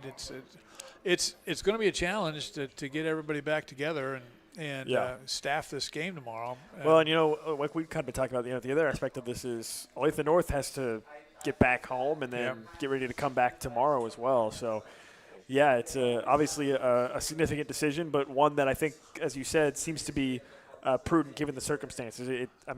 Based off what we're witnessing here at the stadium in terms of the weather, it does not appear as though we're going to have any real window of opportunity in the near future to resume this game. Then you get into the discussion of, well, okay, how late do you want to keep these players here? How long do you want to keep everybody here for this game? And so that seems to be why that decision has been made. So, again, we haven't unfortunately, we have not confirmed an official time for tomorrow yet. The best that we can say at this point is that early afternoon / late evening is maybe late afternoon / early evening is what I meant to say for the resumption of this game tomorrow. It'll pick up exactly where it left off, 21-14, Free State trailing with 6:38 left in the third quarter. Free State was about, by the way, Craig, Free State was about to line up for a 4th and 5, so a very significant play in the game as well. So a lot to consider there, but we can tell you that this game has definitely been suspended for this evening. We will not be resuming football tonight, and we expect that this game will be picked up sometime in the late afternoon, potentially early evening tomorrow for this game to resume between Free State and Olathe North. Anything else to add? No, not really. It's just unfortunate set of circumstances, but, if you're in athletics, then there's all kinds of adversity that you have to overcome. And so this will just be a challenge for both teams tomorrow to regroup and come back and play again tomorrow afternoon. Yep. 21-14 is the score of the suspended game with 6:38 left in the third quarter. Free State trailing. Again, this game will be resumed tomorrow at some point in the late afternoon or early evening here at Free State High School. So that's the latest update that we can give you. I would highly encourage you to follow the teams on social media or check with the newspaper Lawrence Journal-World for updates on an official resumption time of this game because for the time being, we're going to end our broadcast for tonight of this game. We hope to continue it tomorrow, depending on whatever time it is. We hope that we'll have a chance to resume this, but we'll see how things play out and what the official time is of this game. So, but we are going to end our broadcast for tonight. We so appreciate those of you that joined us this evening. And if you're still listening right now, you are a real trooper because we've been in a delay for about almost 45 minutes of this game. So, but that's going to do it for tonight's broadcast. Again, this game going to be resumed tomorrow afternoon or tomorrow early evening. No official time has been given yet for when this game will resume, but it is going to resume at that time. And we hope that we can continue this broadcast as well tomorrow to finish the game, but we'll see how things play out from there. But until then, he's Craig Hershiser. I'm Nick Springer, and this has been Free State Football on KLWN. 1320 KLWN Lawrence and FM 1017 K269 GP Lawrence. Depend on it.